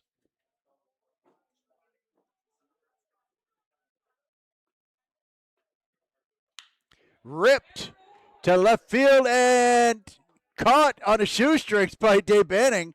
Nice play there. Again, Cantor, last 2 at bats. He ripped a line drive right at Ross at the shortstop, and he rips another line drive that, as I mentioned, Dave Banning grabs at his shoe tops there. And no BABIP luck for Cantor this evening as he lines out to the left fielder. So we go to the bottom of the 6th now with the score still 2-1 Toronto.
And welcome back to the top of the 6th inning, and the score is still 2-1 for the Toronto Maple Leafs over the hometown Brantford Red Sox. And Toronto will send the 5, 6, and 7 hitters, Dennis DeBanning, Yoki Pena, and the catcher Brant to the plate. First pitch is a strike.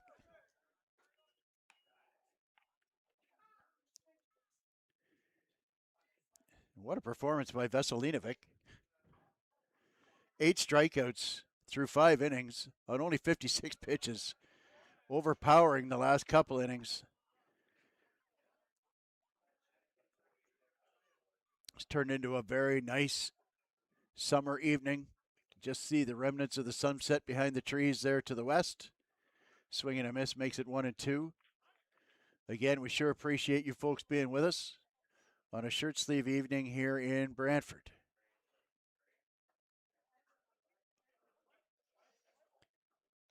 Outfield playing him straight away and deep, respecting the power of DeBanning.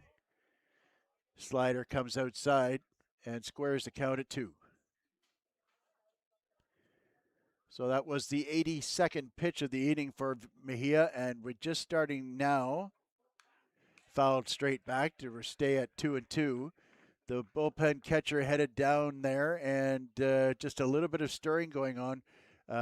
Generally speaking, you won't see Mejia get too much deeper. This is a great start for him, and that one's fouled off to the first base side out of play. Mejia's pitched very well. He's had just that the one inning where he had difficulty throwing strikes, but otherwise he's thrown strikes, got guys out early, and saved himself some work. And a foul ball down the first base side on a check swing, doing Mejia a favor. That ball was probably going to be ball 3 low.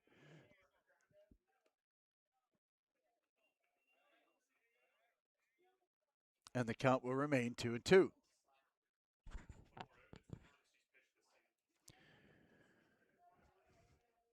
Mejia hoping to get even one out in this inning, which would be a season-long 5 1/3 innings for him.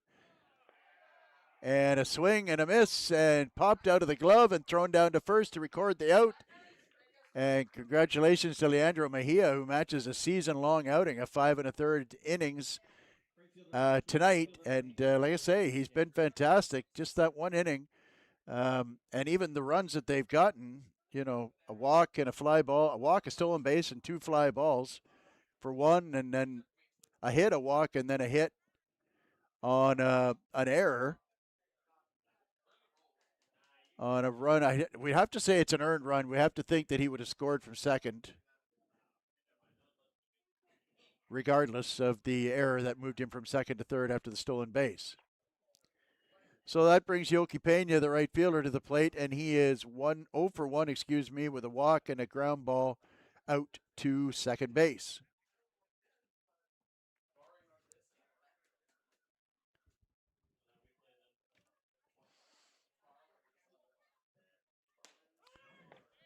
Cutter on the outside, catches the outside of the plate, counts 1-1.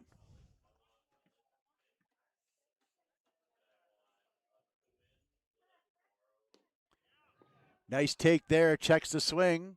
They'll check it. No, he did not.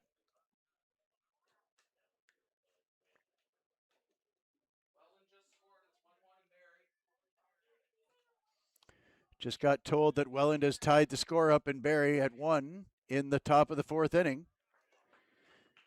Again, if you're just joining us, that is the game that matters for Brantford. The magic number is 1 for the Barrie Baycats to clinch a playoff spot.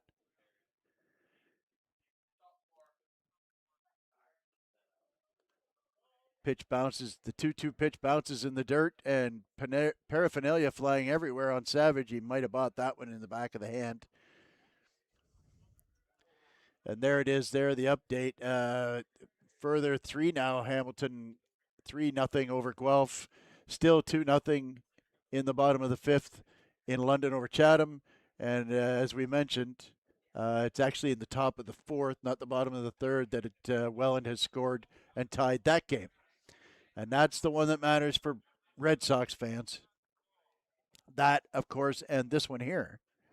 So I was mentioning earlier that Hamilton game is a big one too with A and Guelph.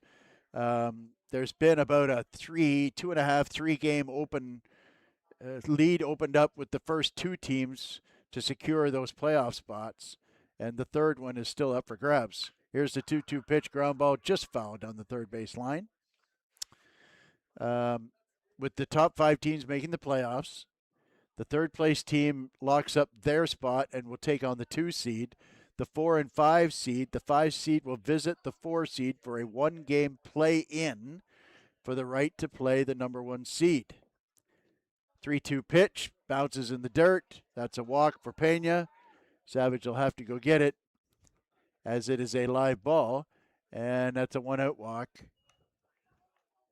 which will bring the catcher Brant to the plate, who is 1 for 2 with a single and a strikeout. So we have action in the bullpen now, and I believe that's Jose Arias, number 34 out there, warming up in the bullpen for Brantford. You would have to think that this is just off the plate there. Savage wanted that pitch. You'd have to think this is the last inning for Mejia. He's just up around 90 pitches now and does not normally go this far. Fastball just lagged the arm there, and the little signs that a pitcher is starting to tire, and that's one of them. When you start missing arm side, where your arm just isn't catching up to the rest of your body on the delivery, that and missing up. So we'll have to keep a close eye on Mejia, who may be hitting the wall here. Nice pitch there to get a strike. Smart pitching there. It's what we call pitching backwards, where you got a 2-0 count. The hitter is expecting a fastball, probably sitting dead red, selling out to it, and you throw him that breaking ball, and he swings over top of it. So 2-1 now. Important to throw a strike here now. And he does. A ground ball to second base, picked up by Lefebvre, scoops it over to second for one, back to first, and a double play gets Mejia out of the inning. More good defense from the Brantford infield. A great pitch there from Mejia to come back from 2-0 and get the ground ball he needed to get out of the 6th inning. So congratulations to Leandro Mejia. 6 innings and only 2 runs. That is, proverbially speaking, a quality start, which is something that Brantford has been desperately looking for all season long. A big shake of the hand from the owner, Terry Smith, as he walks back to the dugout. You think we're going to see Jose Arias, and we'll be right back with the bottom of the 6th.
And we are back with the bottom of the 6th inning.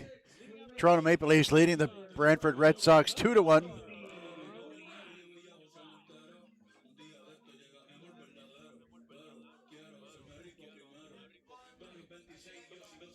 Brody Black coming up for his 3rd at bat, and he is 0 for 2 with 2 strikeouts. Yet to put the ball in play. You can bet Brody's up there hungry looking for something in this at bat.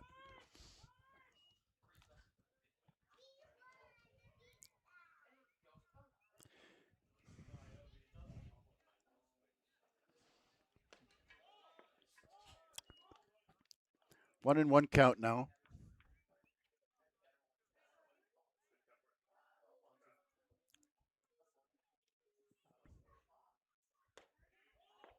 Nice take there as the ball is just low.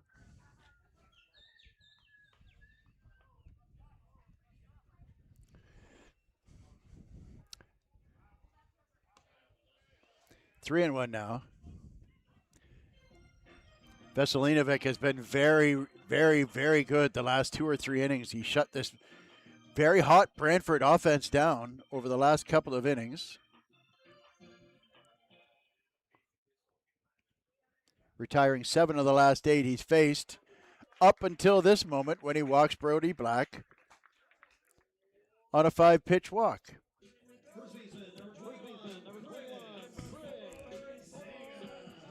Now, the one thing that we have seen out of these Brantford hitters, their lineup in general, is that they get stronger as the game goes on. Once they get a couple of looks at you, they tend to do their mid-game adjustments very well, which is not enough talked about part of the game of baseball, those in-game adjustments that are so critical. And remember, first pitch is up here. Brody Black has 14 stolen bases on the season. This might be a really, really good time to put a hit and run on. The 1-0 pitch. Runner not going. Swing and a miss from Ortega.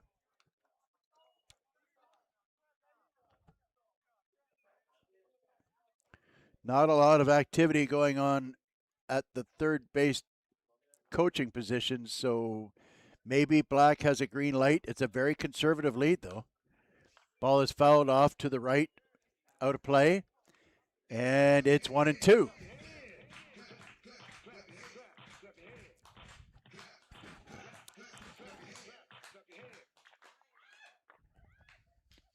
Savage has walked twice, and Holik has got a hit as well, and so you would think real important for Ortega to put the ball in play and try and get this runner moved up, at very least get him moved up to second base. Missed high and away, 2-2 now.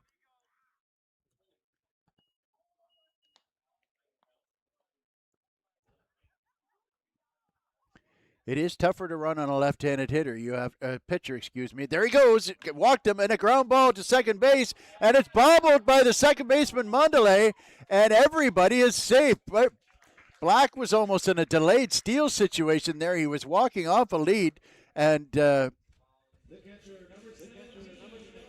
when the pitch went home, Veselinovic didn't wait around to have a second look. He just paused, and he came home, which almost made it look like a delayed steal. Brody Black takes off, and maybe Mondelez, the fact that he ran in front of Mondelez on the ground ball, we know Mondelez is banged up a little bit.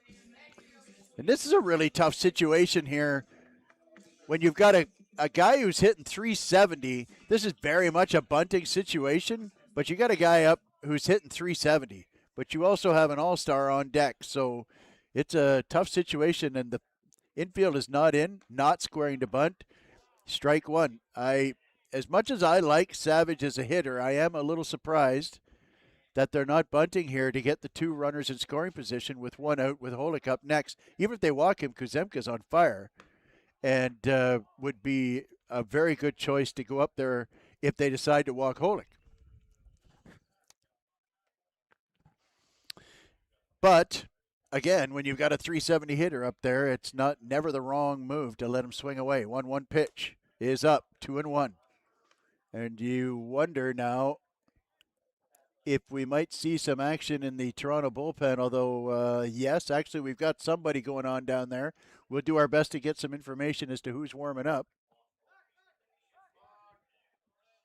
Little step over move just to see if there's a play on.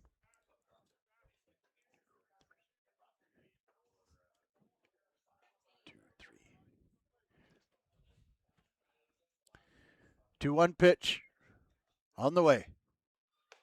High and tight, 3-1 on Savage now. Keeping in mind Savage's third trip, he got hit on a 3-1 count, and he walked on a 3-1 count, and once again he runs it to a 3-1 count. That's 14 pitches, 12 of them balls to Savage. 3-1 pitch, high, ball 4, and the bases are loaded with nobody out here in the 6th inning. Probably requires a visit from the pitching coach. Yep, here he comes.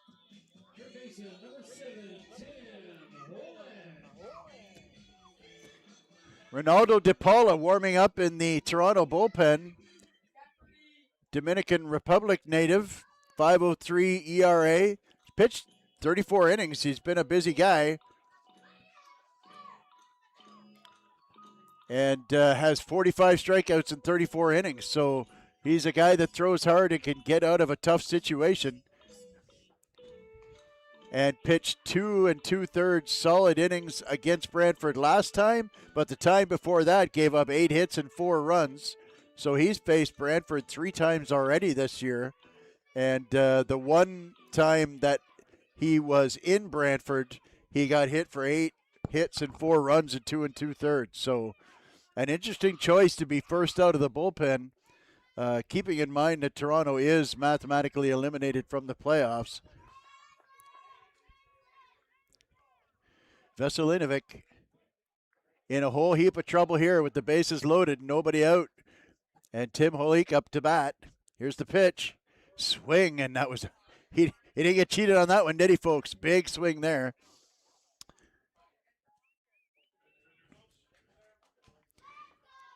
So the infield is back, looking for the double play. They'll trade 2 outs for a run gladly here, which is probably the right play. You maybe bring the first baseman in to try and cut a soft grounder home at the plate, but third baseman, you want him back. You need an out here. When you've got bases loaded and nobody out in the 6th inning of a 1-run ball game, generally speaking, you're looking for an out so that you don't put up a crooked number here. So here's the 1-1 pitch. Up. And again, as I mentioned with Mejia, you start seeing a guy missing up a lot. Tells you he's starting to get to flag a little bit, even though his pitch count is not super elevated.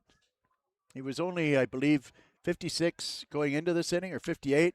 Fly ball is out of play on the first base side, and that will square the count of 2s. So a big pitch here for Holik. Brantford must score a run here. At the very least, they got to get a run in and get this game tied up and do their part to stay alive and force Barrie to win. Keeping in mind, 2-2 pitch and a fly ball out to center field, and that's deep, sending Dutton back, makes the catch, and that is going to score the run very easily. And equally important, Ortega tags up at second and moves up to third. Holik really stung that ball, and nice play by Dutton to track it down. He hits it 20 feet either way, and that's probably going to land and go all the way to the wall and maybe score 3. So a nice play by Dutton there, and a little bit of bad luck on a ball hit right on the screws.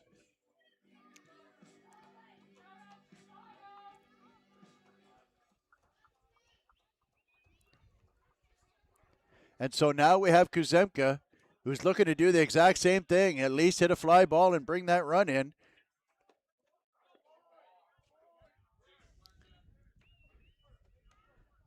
Veselinovic trying to get a ground ball here to the middle infield and get a double play and get out of this inning.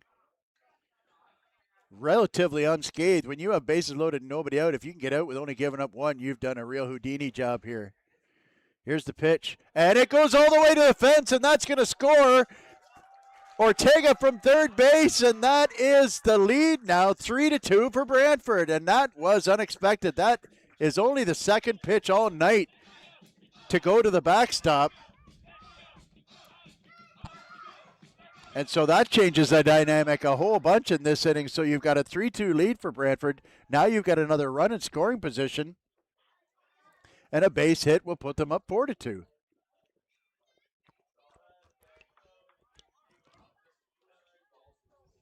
Meanwhile, the count is 2-0. And a line drive to right field. Is it going to stay fair? And it is a home run! It just stayed inside the foul pole down the first base line, and Christian Kuzemka, stay hot, brother. That is 15 hits in his last 4 games, 4 home runs in his last 2 ball games. This man is officially on fuego. And the score is now 5-2 for Brantford.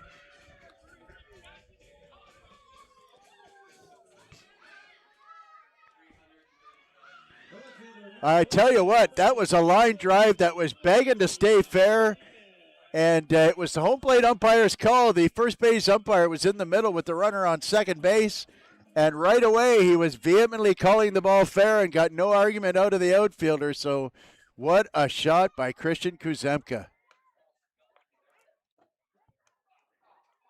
And a late strike call by the home plate umpire on Francisco Martinez comes up for his third at bat.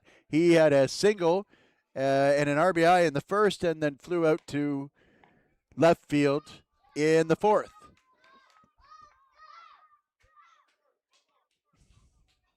So what a turn of events there.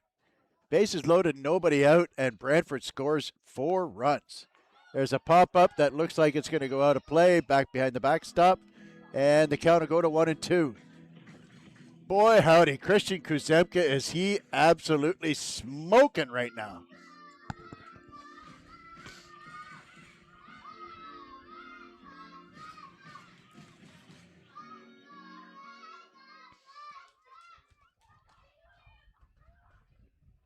So, here's the 1-2 pitch, and it's up for 2-2.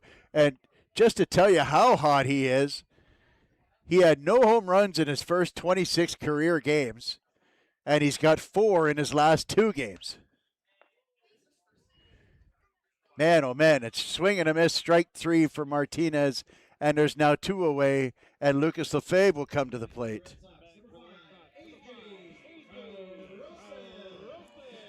Excuse me, we've got a pinch hitter for Lefebvre, and A.J. Carosis is going to get an at-bat here. Carosis is a Mississauga native. I had a nice chat with him. He was in Kitchener in 23 for a couple of games while I was there. He's got a brother, Jack, who is also a very, very good ball player. He's in college right now in California. AJ had a home run of his own on Wednesday night in the 9th inning. Takes the first pitch well up.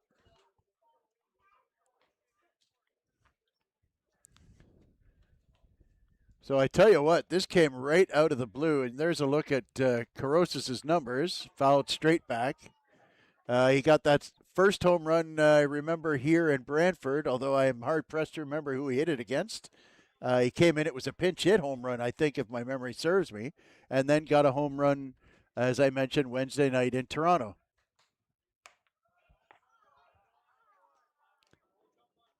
Man, oh man, oh man. For Kuzemka, it is a 7-game hit streak, and he is just unconscious right now. And you feel so good for the Columbus, Illinois native who had a rough start and certainly has brought all of his tools to bear in the last couple of weeks. And this is a testament to the indoor facility that Brantford works out at. There's been so much improvement over the course of the season.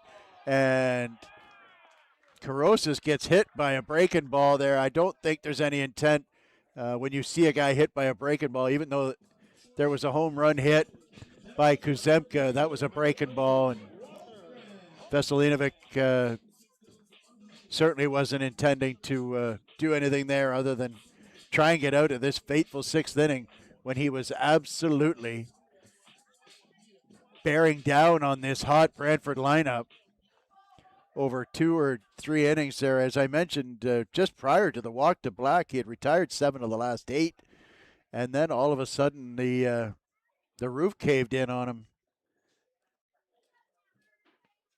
So now there's still 2 out. It's 5-2 Brantford. You got Carosis on at first at a very conservative lead, high and tight to Hultgren.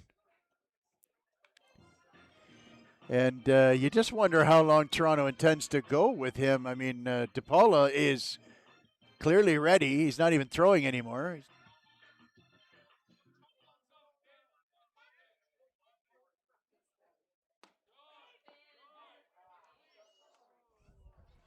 And that's baseball in a nutshell, isn't it? I mean, you feel like you're going to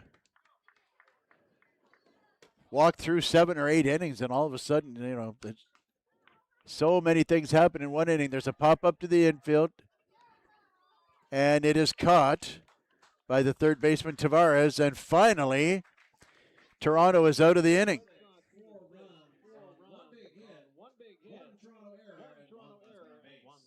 So that ends up being 4 runs on 2 hits, and a walk, a single, and a walk. Then you got a sac fly, a pass ball, and then the big 2-run shot by Kuzemka. And so we head to the 7th inning, and suddenly it's 5-2 for Brantford, and we'll be back right after this.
And welcome back to Brantford. We're off to the top of the 7th. It's 5-2 for the hometown Brantford Red Sox after throwing up a 4 spot in the bottom of the 6th. And we have a new pitcher in for the Red Sox, Jose Arias.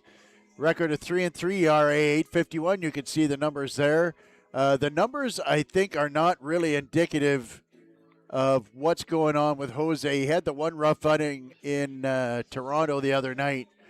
But after a rough start, he really settled into a relief role, mostly a 2-inning at a time relief role, and has given this team a lot of good innings over the lead for the starter Leandro Mejia. And he went a stretch there of 4 games in a row without giving up a run before he got touched up in Guelph, and then again gave up 3 in Toronto the other night. Then again, everybody you threw on Wednesday in Toronto gave up runs, and I've said many times, when you pitch at the pits, you cannot take the numbers as indicative as how well that you pitch, because we all know that pop flies carry out there. So it's a completely new battery now, as we see that Cassidy Watt has come in to catch for Andrew Savage.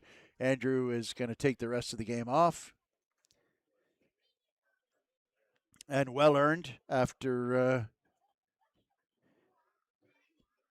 being on base 3 times with a hit by pitch and 2 walks. And the first pitch from Arias is a fastball strike on the outside part of the plate to the first hitter,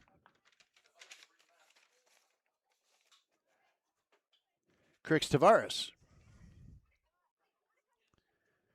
who is 0 for 2 with a fly out to left and a strikeout.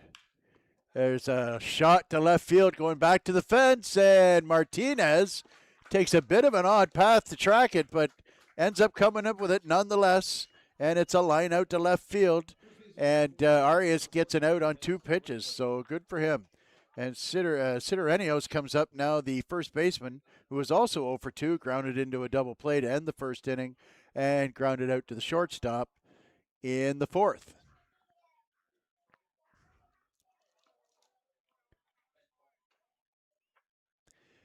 Arias is primarily a fastball slider guy, but his slider is filthy. There's a fastball in for a strike. When Jose gets ahead, works ahead. He's able to utilize that nasty slider, and don't be surprised if you see it right here.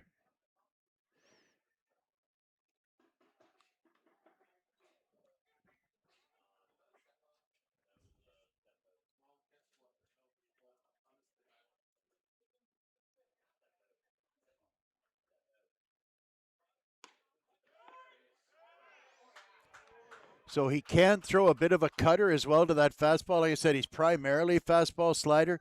Does have a cutter, does have a changeup. Doesn't use them very much, but that cutter is very useful if he throws it right there where it's a very difficult pitch to put into play. And so he's got him set up for the slider here, but I'm not sure. They may stay hard here. Yeah, they did. Oh, and just missed off the outside play. Cassidy wanted that pitch, but to no avail. And it's 1-2 now on the number 9 hitter, the first baseman, Sidorinios. 1-2. Popped up, out of play, first base.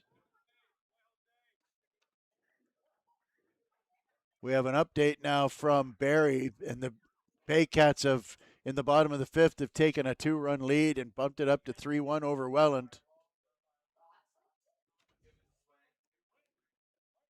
Still 3-0 for Hamilton, and still 2-0 for London.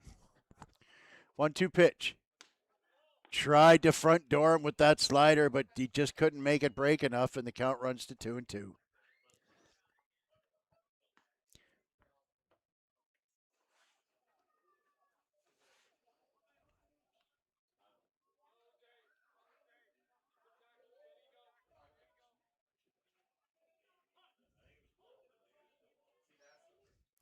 Brody Black playing very shallow in right field.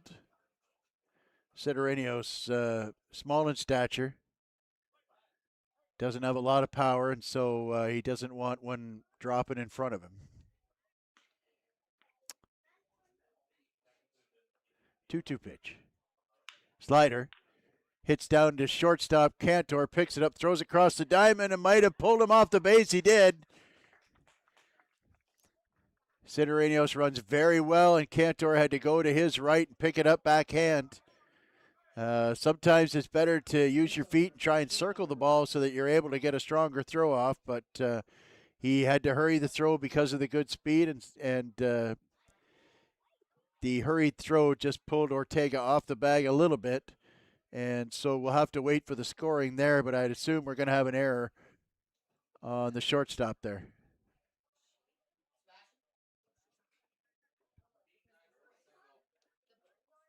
So we're back to the top of the order with Spencer Ross. And ball is fouled out of play to the right-hand side.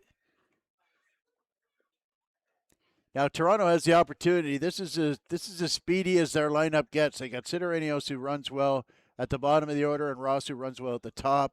You can do a couple of things here. You're only down 3. Maybe putting a play on. You don't want to get too risky here with Puig on deck. Slider in for strike 2. And there's that big looping slider there that is so tough to barrel up.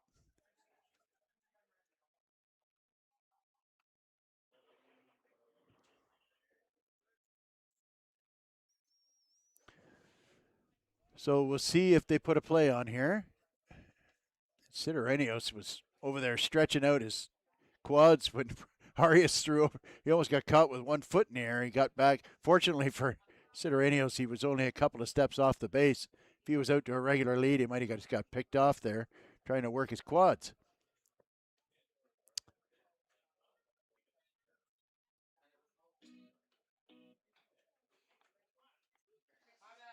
Ross calls time.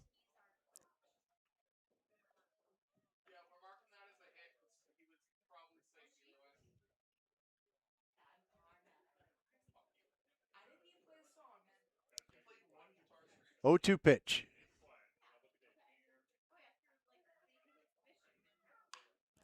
Fly ball down the line in right field. Black got a good jump on it, playing shallow, and comes up with the ball.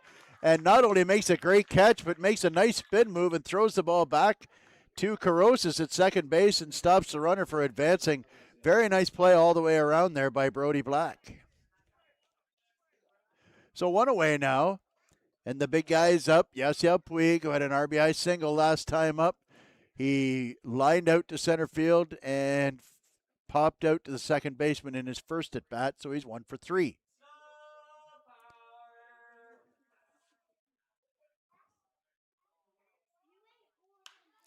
And there's a fly ball in the first pitch, and that is the definition of a major league pop-up. I'll probably grow a beard waiting for that one to land. And Brody Black gets underneath it and catches it for the third out of the inning, excuse me. All right, fans, you know what time it is. And it is now the 7th inning stretch. So everybody in the booth is going to have a stretch here. We'll take a little break and be right back for the bottom of the 7th.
And we're all stretched out now and ready for the bottom of the 7th, and we have a new pitcher in for Toronto. Frankie Gulko comes in, 1-2 record, 8.73 ERA in 33 innings pitched, 50 hits, and 32 strikeouts. So they had DePaula up when the game was closed, but now that it's 5-2, they decide to run to Gulko.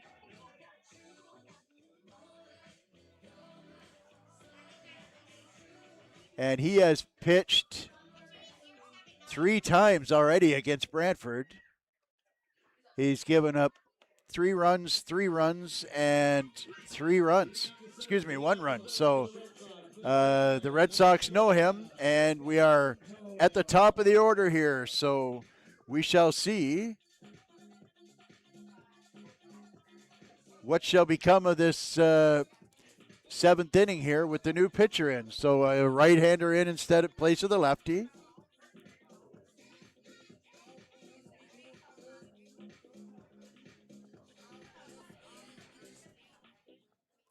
Cantor 0 for 3 and it's been a hard night for him. He's hit the ball smoking hard twice.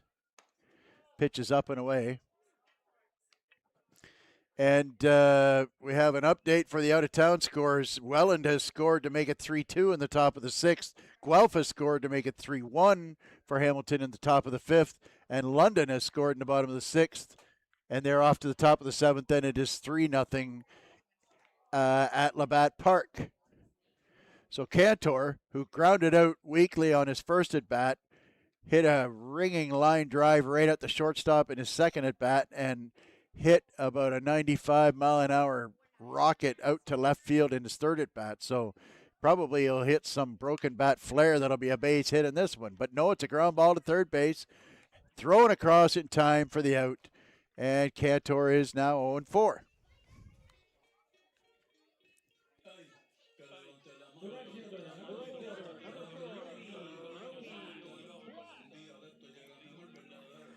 Brody Black is 0 for 2, and in 3 at-bats has yet to actually put the ball in play, although his last at-bat was a very productive one. He got a walk on 5 pitches, and then was in motion when the ball was put in play to second base and ran a bit of a screen in front of Mondelez and had him bobble the ball, which made everybody safe, which ended up causing a whole bunch of problems for their starting pitcher. First pitch is a strike, and here's the 0-1 in there for with a slider or curveball for another strike, 0-2. So as I mentioned, Black struck out the first 2 times, walked on 5 pitches, and scored on the Holik sac fly for the Red Sox second run. They'll check that, and yes, he did go for strike 3, and Brody Black is down. And much as I like Brody Black, I would tend to agree with the first base umpire there. It looked like he went around on that. So that brings Ortega to the plate, and he is technically 0 for 3, although he scored on the pass ball. The third Brantford run, when he hit the ground ball to Mondelez, he was the one that hit that ground ball when Brody Black ran the screen for it, bobbled by Mondelez, everybody safe, and eventually scored on the pass ball.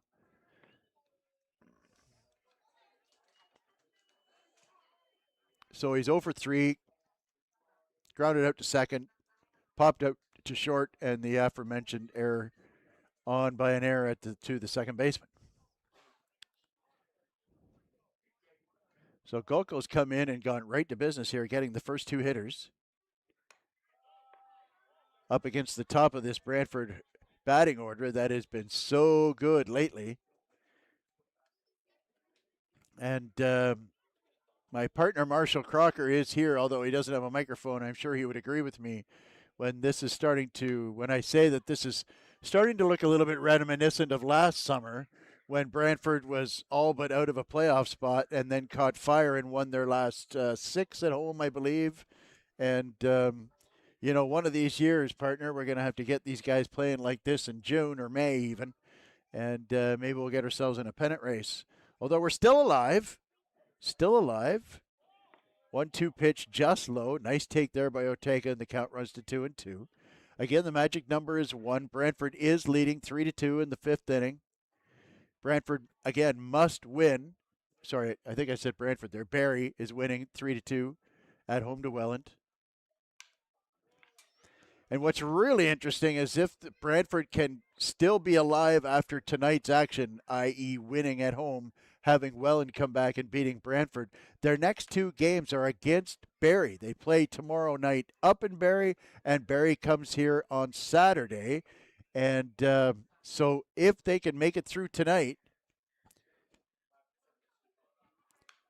they can. They have an opportunity. They have the ball in their own court. They can take their own bull by the horns there. So for the first time in 9 years, Brantford won 6 straight at the end of the season last year.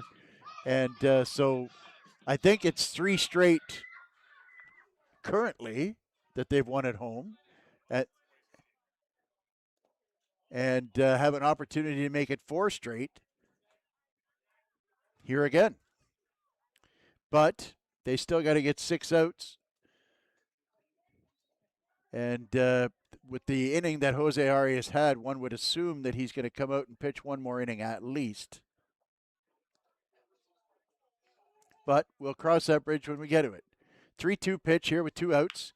Line drive up the middle, picked up by Ross, fired over to first for the out in time, and the inning is over. So we will head to the top of the 8th inning with the score still Brantford 5 and Toronto 2. Jose Arias coming out for his 2nd inning of work, and we will be back shortly for that. And fans, a final reminder to join us this Sunday afternoon as the Red Sox are celebrating Indigenous Recognition Day at the ballpark. Your Brantford Red Sox take on the Barrie Baycats at 2 p.m. with gates opening at 1 p.m. Come and join us for a great afternoon of baseball and fun.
And welcome back to the top of the 8th inning, and we want to take this opportunity, first of all, to thank you all again for being with us on this broadcast.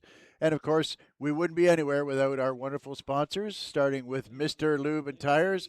Any tire or lube situation you need, head in there and get that taken care of. Popeye's Supplements, for all that makes you feel better, and, of course, Montana's for the same reason, for all that makes you feel better. They have sell a mean ribeye steak, and of course the Terry Summerhays Group, part of the Remax team, and owner of the best and most active sign we have on a home run fence here. So we start the 8th inning, and the first pitch is popped up to the right-hand side. Black coming in, Carosas going out, and it's Carosas making the catch. And so one pitch and one out to Mandalay, who's now 1 for 3 with a sacrifice fly, which will bring the center fielder Dutton, who is 1 for 2 with a walk, has single in the 3rd inning.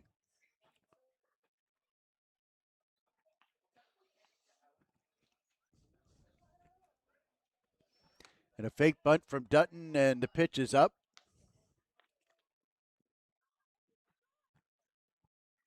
Seen a couple of Toronto hitters do that tonight. Don't think there was ever any intention to bunt for the last time we saw it, but who knows? They need base runners right now, and that's in for a strike to level the count at 1.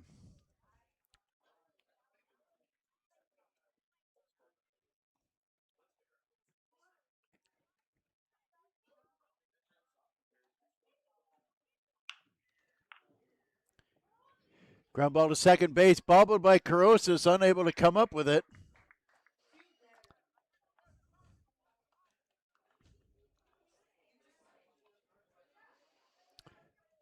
So Dutton's on the error to the second baseman, which will bring Dennis DeBanning to the plate with 1 out and a runner on first.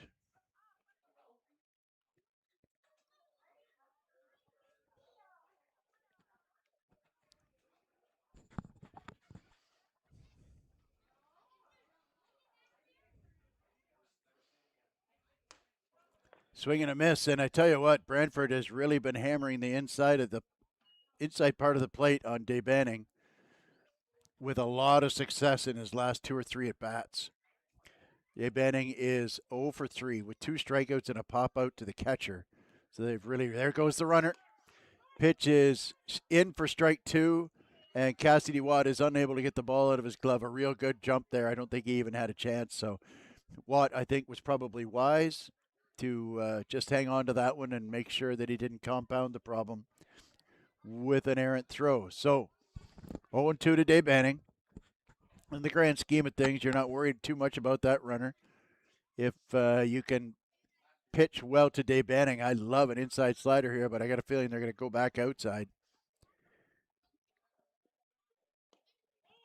Ooh, just a bit down. Watt tried to frame it as best he could, but unable to get a call there, so it goes to 1-2. So now you've gone outside and given him a different look. Might be a good idea to go back inside. Arias has the ability to front door that slider, or you can just hammer him inside with the fastball the way I have done over the last couple of at-bats. We'll see what Cassidy Watt decides here.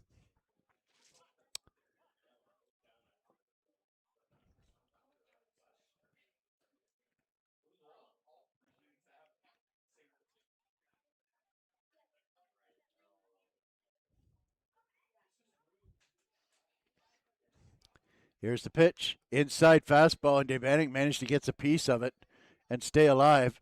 So Brantford is trying to win 4 at home for the first time in 10 years. And ironically, or coincidentally, I guess, when they got their last 4-game winning streak at home, it was against these Toronto Maple Leafs.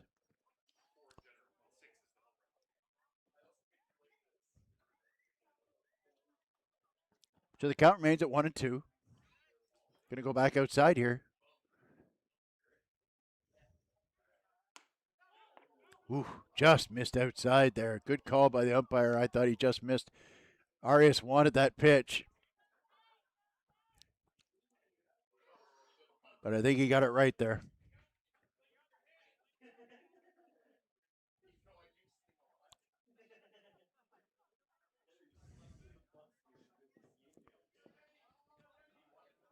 So the count's now 2-2. Again, one out.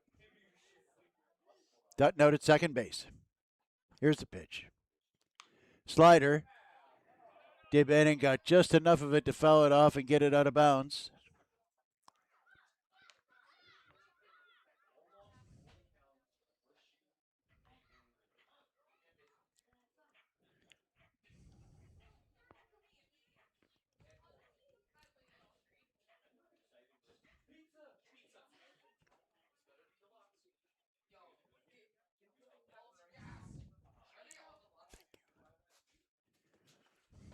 Two-two pitch. Back inside and just missed with it. Good at bat here by Dave Banning. He's fought off a couple of tough pitches.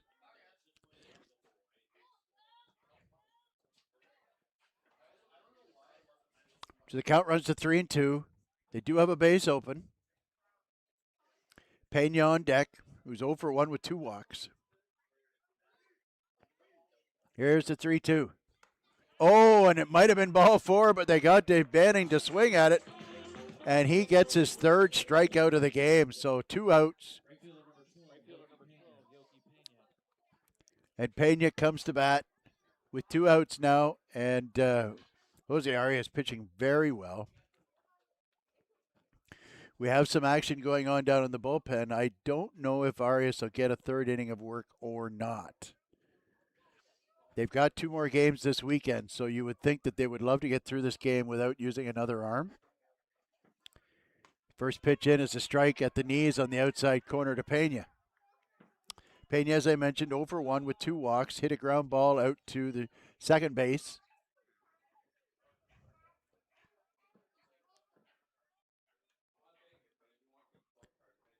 When he walked the lead, he's going to steal that base easy.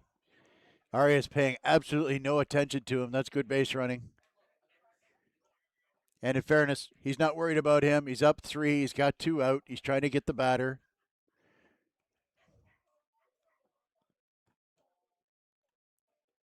1-1 pitch. Ground ball out to second base. Carosas gets in front of it, picks it up cleanly, throws it off to first base, and plenty of time for the lollygagging Pena. And that is 3-8, and we will 3 out, and we will head to the bottom of the 8th with the lead still 5-2 for the Brantford Red Sox, and we'll be right back for it. Call for merchandise. Merch tent will be closing at the end of this inning. If you want Red Sox gear, now's the time. Head over before the 8th inning ends.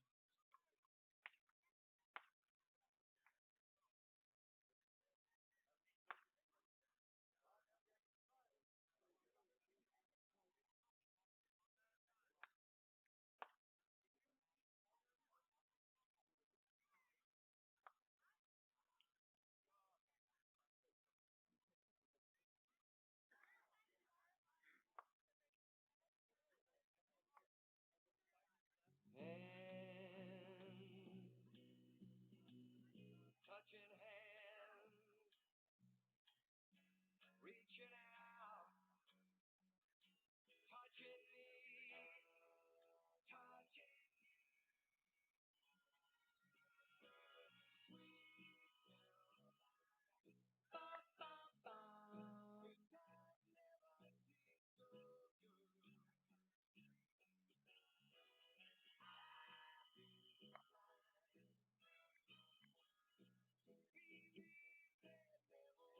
Your attention please, now pitching for the Maple Leafs, number 44, Kyle Pop. Look at the night, and the dawn seems so long. We fill it up with all that.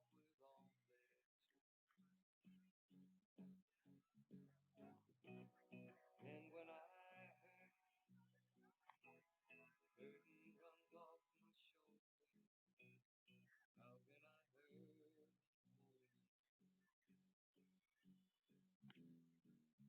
One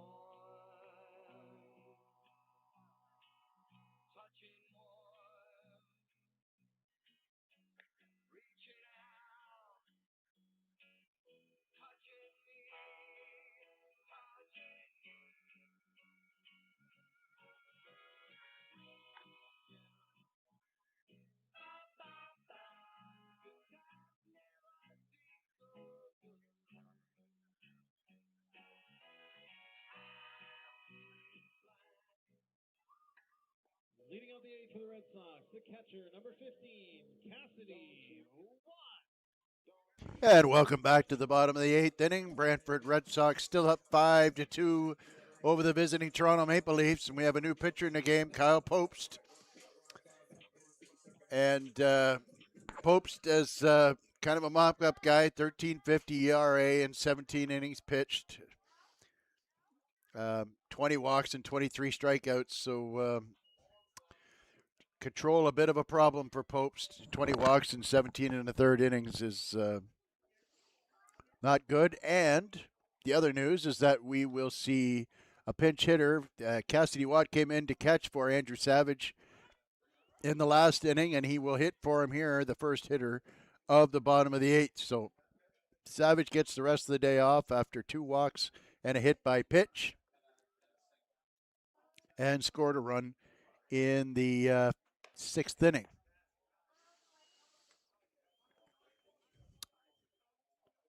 Two and one count now to Cassidy.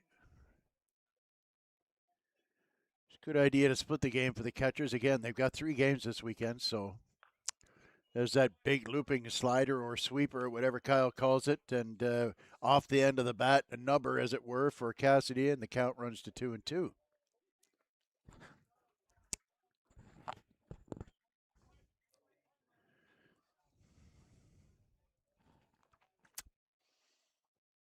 Two pitch. Another slider in the dirt. Nice play by Brant to smother that one and keep it in front of him. 3-2 pitch. Foul off again.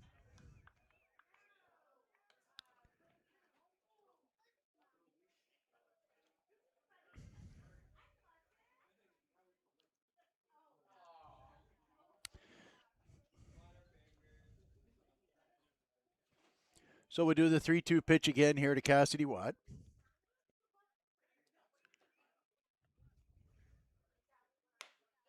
Up and out and ball 4, and that the catcher's position, although that's the first walk for Watt, that is the 4th straight walk to the catcher's position in this ball game.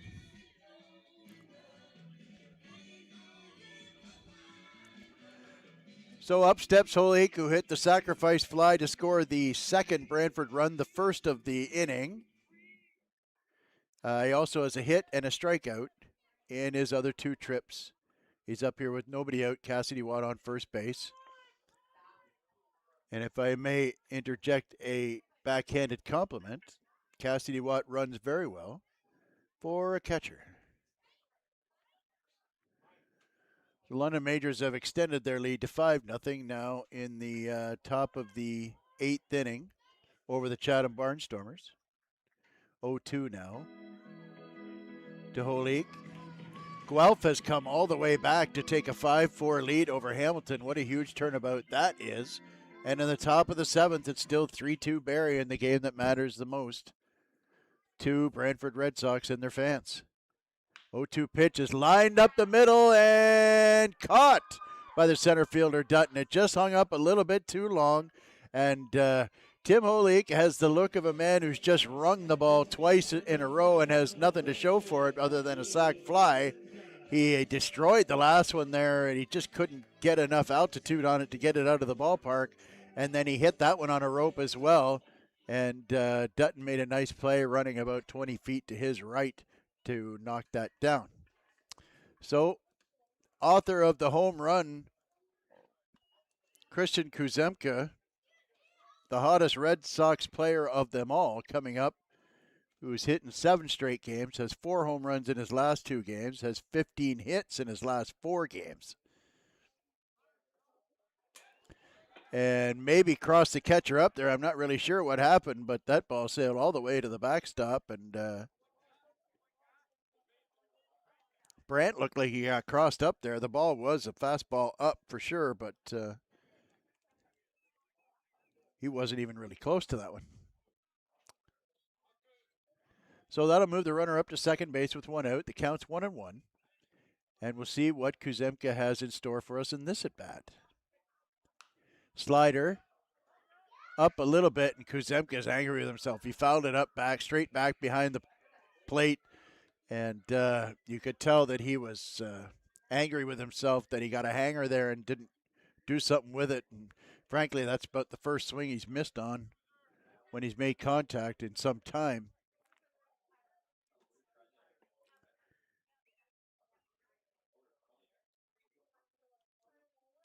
Another slider drops into the zone, and it's a fly ball to medium right center, caught by the right fielder Pena for 2 outs, and that will bring Francisco Martinez to the plate. 1 for 3 with an RBI single in the second inning. Fly out to right, and a strikeout in his last at bat in the 6th.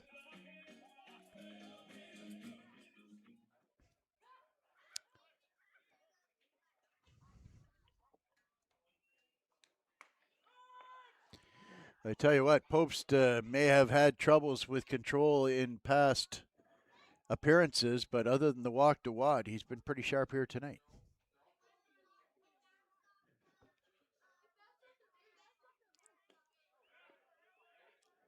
Umpire says Francisco Martinez did swing, and the count will run to 0-2.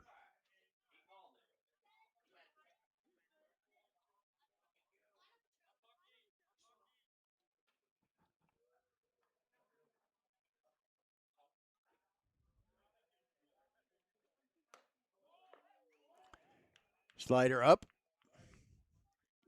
Popes seems to throw a lot of sliders. He does throw the ball pretty hard, but he likes to throw that slider.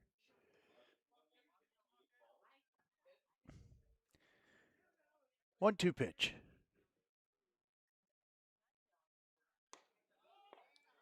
Nice take there on yet another slider, and the count goes even at 2-2. So Cassidy Watt should get a good jump on the ball here out at second base. 3-run lead. Those tack-on runs feel like they're worth 2 if you can get them. So Martinez trying to come up with a clutch 2-out base hit here.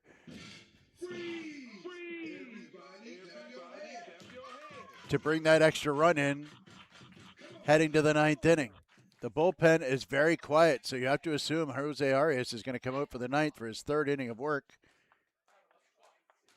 Fastball, ground ball up the middle, and it's into right field, and Cassidy Watt's going to round second and come in and score the 6th run and clutch up. He does. Nice job by Francisco Martinez with a 2-out, 2-strike RBI single up the middle. And Mandalay didn't even move on that ball. It was past him before he even flinched on it. So didn't really get a good jump on that ball. But again, as I said a couple of times tonight, he looks really banged up. And you wonder if it's in Toronto's best interest even having him out there at this point. So a second RBI single for Martinez tonight. And I tell you what, when your number 7 hitter comes up with 2 RBI singles, your number 6 hitter hits a 2-run home run. That just makes your batting order so long. And the ball goes behind A.J. Carrozas. And Martinez moves up to second base. And that is the aforementioned control issues that Popst has had over the course of this season. 20 walks over 17 and a third. Now 21 over 18 innings. And that went in behind A.J. Carrozas, who's already been hit by a pitch in only his second at-bat of the game. So not exactly how these 2 at-bats wanted to go from his standpoint. He likes getting on base and what have you, but he wouldn't mind something going into the strike zone so he can have a hack, because I know that AJ has been working hard to try and get more playing time.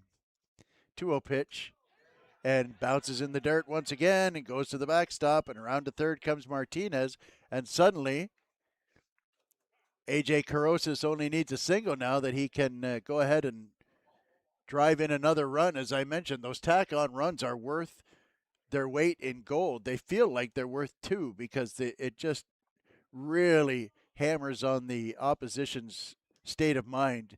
They were down 3 going into this inning, and that's kind of a realistic, but when you get one extra one, which they've already got, they get a second one. But it is a 4-pitch walk to Carrozas, and And Popes was nowhere near the zone on any of those ones. That was just sightseeing for AJ Carosis, and that's going to bring a visit to the mound. Now, keep in mind there is nobody throwing there. This visit is solely to work on the mechanics and just get Popes back into the strike zone before he causes a whole lot of damage here. So Walker Hultgren, just the one home run, but boy howdy, was that a big one. That was a 3-run shot that turned a 3-0 lead over the Welland Jackfish into a 6-0 lead and was the difference in that game. And so Walker struggled mightily for a little while, but he has been better of late and continues to work on that. And like I said earlier in the broadcast, the key for Brantford for him is just keep bringing that elite level center field defense, and we'll take whatever hits you can get for us.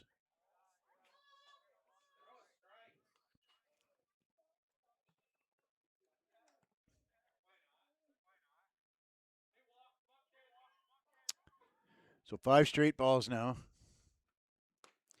Swing and a miss for Hultgren.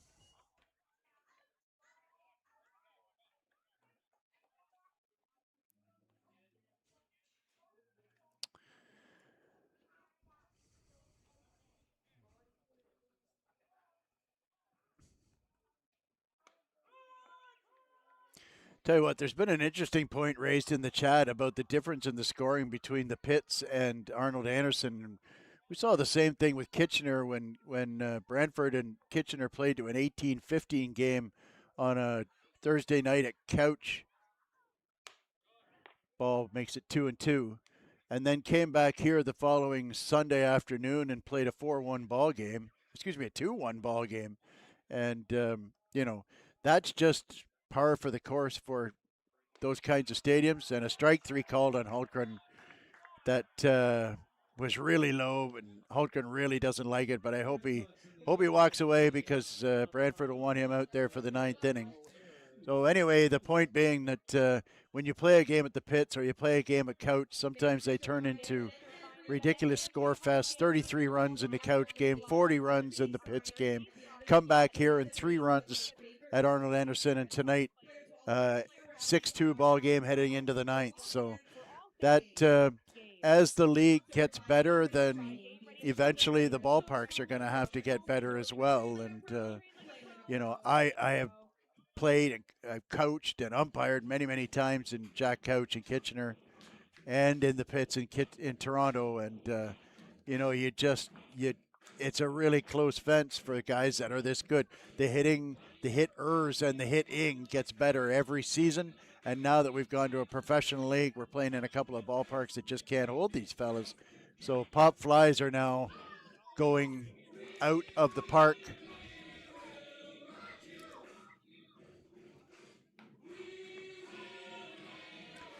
And so, really here at Arnold Anderson, there's just that right center field area and maybe right down the right field line, but it's a huge poke to get it out in left and a big poke to get it out in center. Same thing for Bernie Arbor and Hamilton, where not only is it a big poke, but it seems like the wind's always blowing in at Bernie Arbor.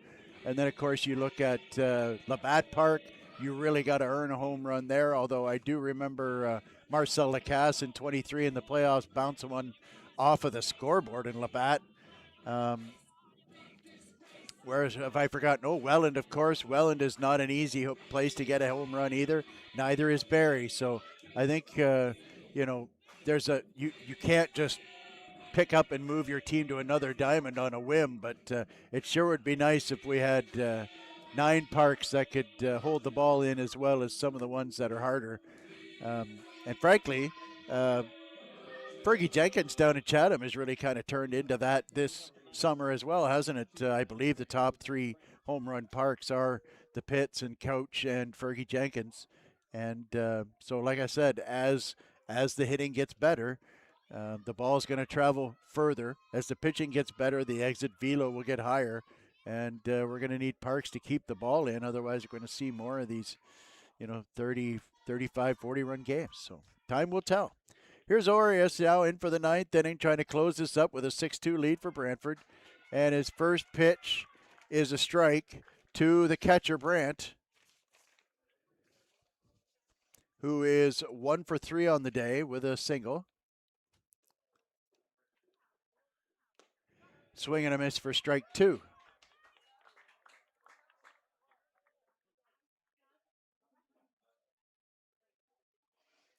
We thank all of you for getting involved in the chat. We try to engage as much as we can, although working solo tonight, I haven't been able to do as much as we normally do.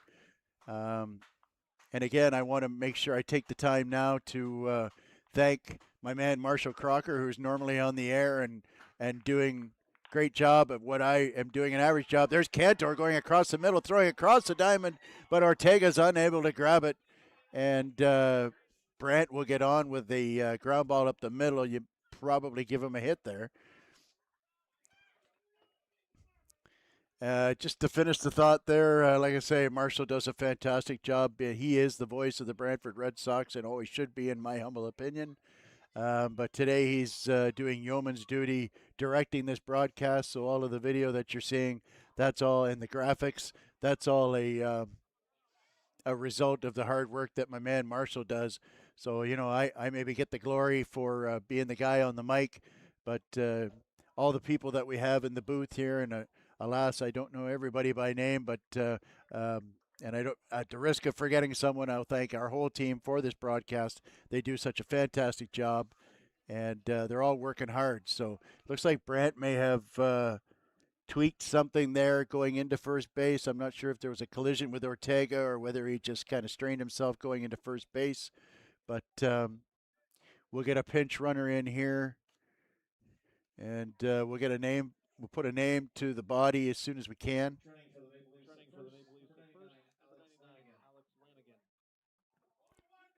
That's Alex Lanigan going to run for Brant. And that'll bring to the plate Crix Tavares, who is 0 for 3, flew out to left field, struck out, and lined out to left field.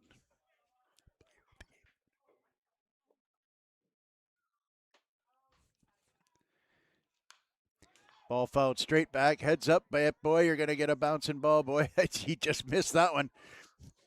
Almost got landed on our bat boy there.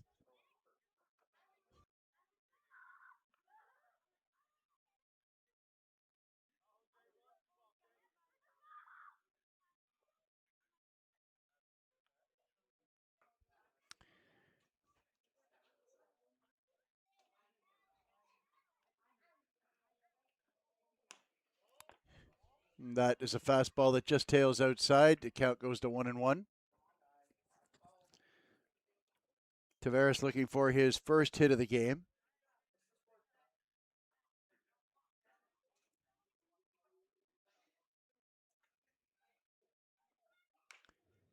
Ground ball down the third base line, but foul.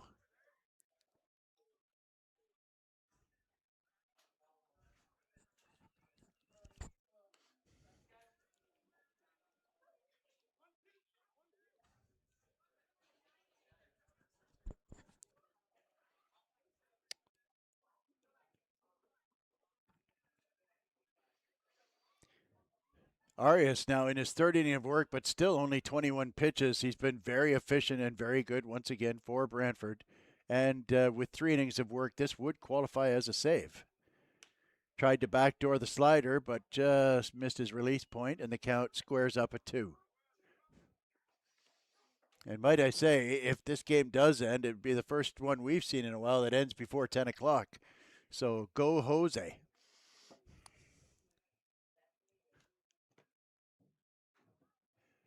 2-2 pitch. Fly ball center field.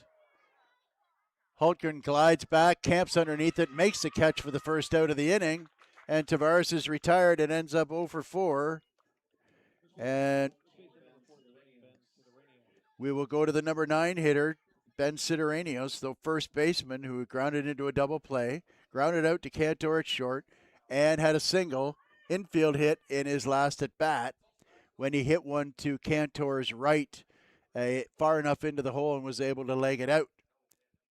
So he comes up with his fourth at bat of the game, and it would behoove the team to try and get this game over before 66 comes back up with possibly an opportunity to get Toronto back in the game, because over the last month or so, the Brantford Red Sox have had a little bit of trouble closing out the games. So we want to take this opportunity, and I could tell you that my partner Marshall may overstate the value of this award a little bit, but today's Popeyes Player of the Game for the Brantford Red Sox, Christian Kuzemka, who hit the decisive blow. Did he go there? They might check that. Yes, he did go 0-2. Christian Kuzemka, who had 2 hits, including a 2-run homer, had 3 RBIs altogether, and scored a run. And congratulations to him, 2 for 4 with a home run and a run scored, and 2 RBIs for sure. And so congratulations to Christian, who is absolutely lighting it up right now. So we got an 0-2 pitch with 1 out to the 9-hitter, Sidorenios. Oh, he called that a ball. It just missed off the plate outside.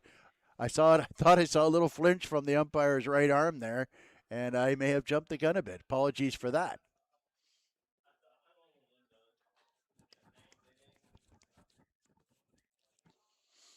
Here's the 1-2. Swung at meekly and fouled over the first baseman's head, but lands foul.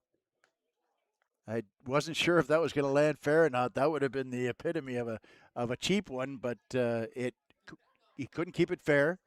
So the count will remain 1-2.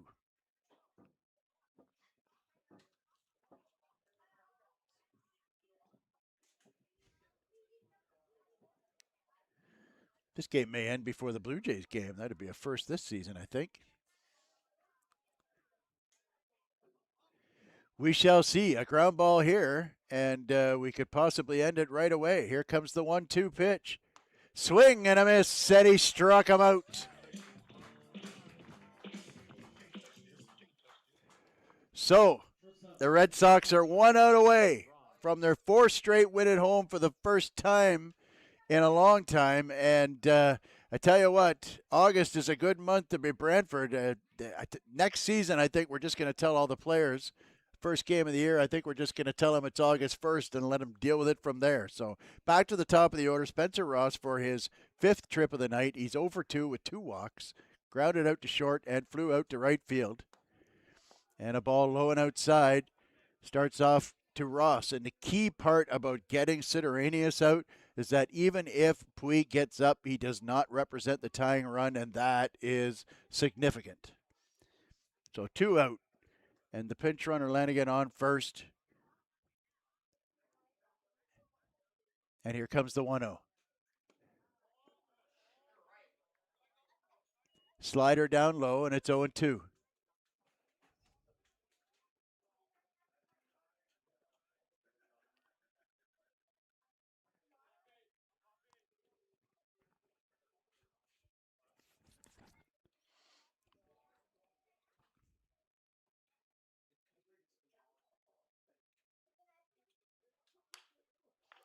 Foul ball out of play on the first base side, and I think I just said 0-2. My apologies. It's 2-1 now with the foul ball.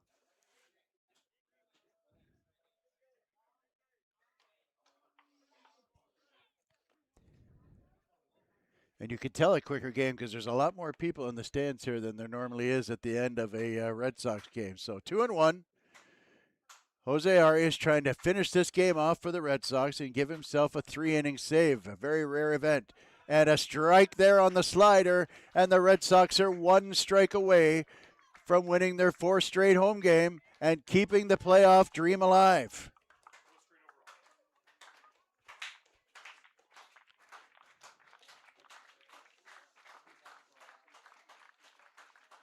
The crowd comes alive here. 2-2 pitch. On the way. Fouled off to the first base side. So we'll do it again.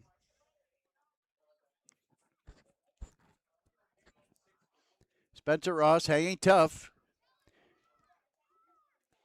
He can give you a tough at bat. That's why we put him at the top of the order. says Toronto, because he can do a tough at bat.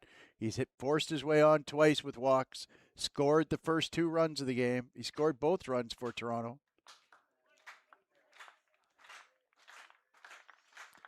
So we do the 2-2 again. Cassidy Watts sets up outside, maybe the slider. Here it comes, swing and a line drive up the middle, a base hit, and that will bring Yasiel Puig to the plate. Now you've got runners on first and second, as I mentioned earlier. Very important point to make is the fact that that Puig now is not the tying run, and that is so significant that even if he does jump on one here, then you've still got that lead. So Greg Rapp is going to go out and visit with his man. This is a very long outing by general standards for the Brantford Red Sox, and I will note that there is no one warming up in the bullpen. They're going to ride Jose right to the end of this.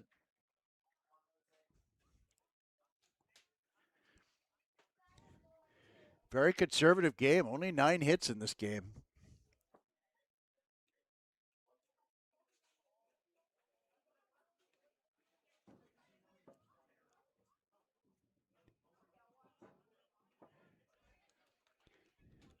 Veselinovic was overpowering to start this game, and he had 2 or 3 innings in there where he struck out a half dozen in 3 innings, ended up with 8 altogether. And just the wheels came off on him in the 6th inning when Brantford scored 4 of their 6 runs. So the visit is over. We have 2 outs. We have 2 on. And Yasiel Puig, the CBL home run leader, at the plate. It seems like every time Yasiel Puig takes a called strike, he shakes his head like he can't believe it was a strike. But when you've been to the major leagues, I guess maybe that's kind of how it rolls. But so it's 0-1 here, and that Jose Arias slider, they're going to try and keep inside here, stop him from extending those arms, and they hit him. And that was unexpected. Jose has been very accurate. But now the fact that they have hit him, they are going to put the tying run up to the plate.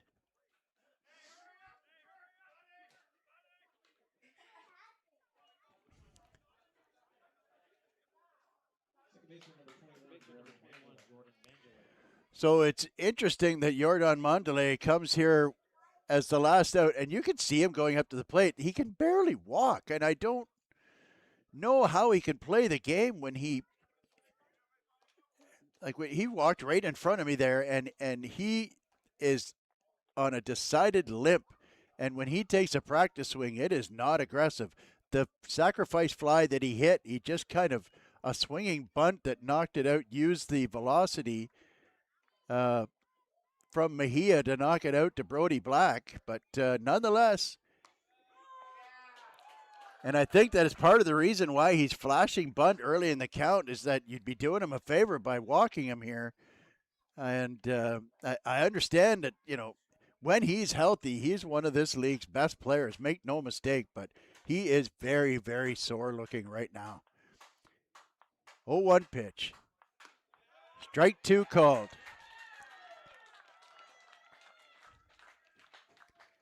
So once again, the Brantford Red Sox are 1 strike away from a 4th straight win and 7th in their last 10.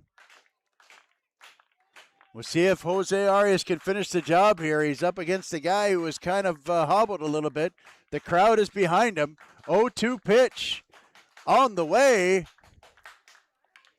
And he throws the bat at it, and it's caught by Arias, who walks it over to first base, lobs it to Ortega for the final out of the game, and the Brantford Red Sox win the game 6-2 for their 4th straight win. And Jose Arias completes a 3-inning save, one of the more rare things that you will see in this game, that's for sure. And the Brantford Red Sox have done their part to keep their playoff hopes alive, and now they will become the world's biggest Welland Jackfish fans, trying to cheer them on. I'll just try and give you a quick update there. It is now 3-2 for Barrie in the top of the 8th, keeping in mind if Barrie holds on to win that game, they will punch their ticket to the playoffs. So if straight into the clubhouse to turn the TV on and see how the Barrie Baycats are doing. And now keeping in mind that if Barrie fails to win that game, their next 2 games are against Brantford, tomorrow up in Barrie, and then Sunday back here. And so you tell you what, sports fans, this ain't over yet. There's still room for an epic comeback here, and the Brantford Red Sox are doing everything in their power to make it happen. So I want to thank you all once again for joining us on this broadcast. And thanks again to Marshall Crocker and the whole staff for putting the production together. My name is Brian Hawley. Thank you again for tuning in. This has been Brantford Red Sox Baseball. And the final score, Brantford Red Sox 6 and the Toronto Maple Leafs 2. Good night to everyone.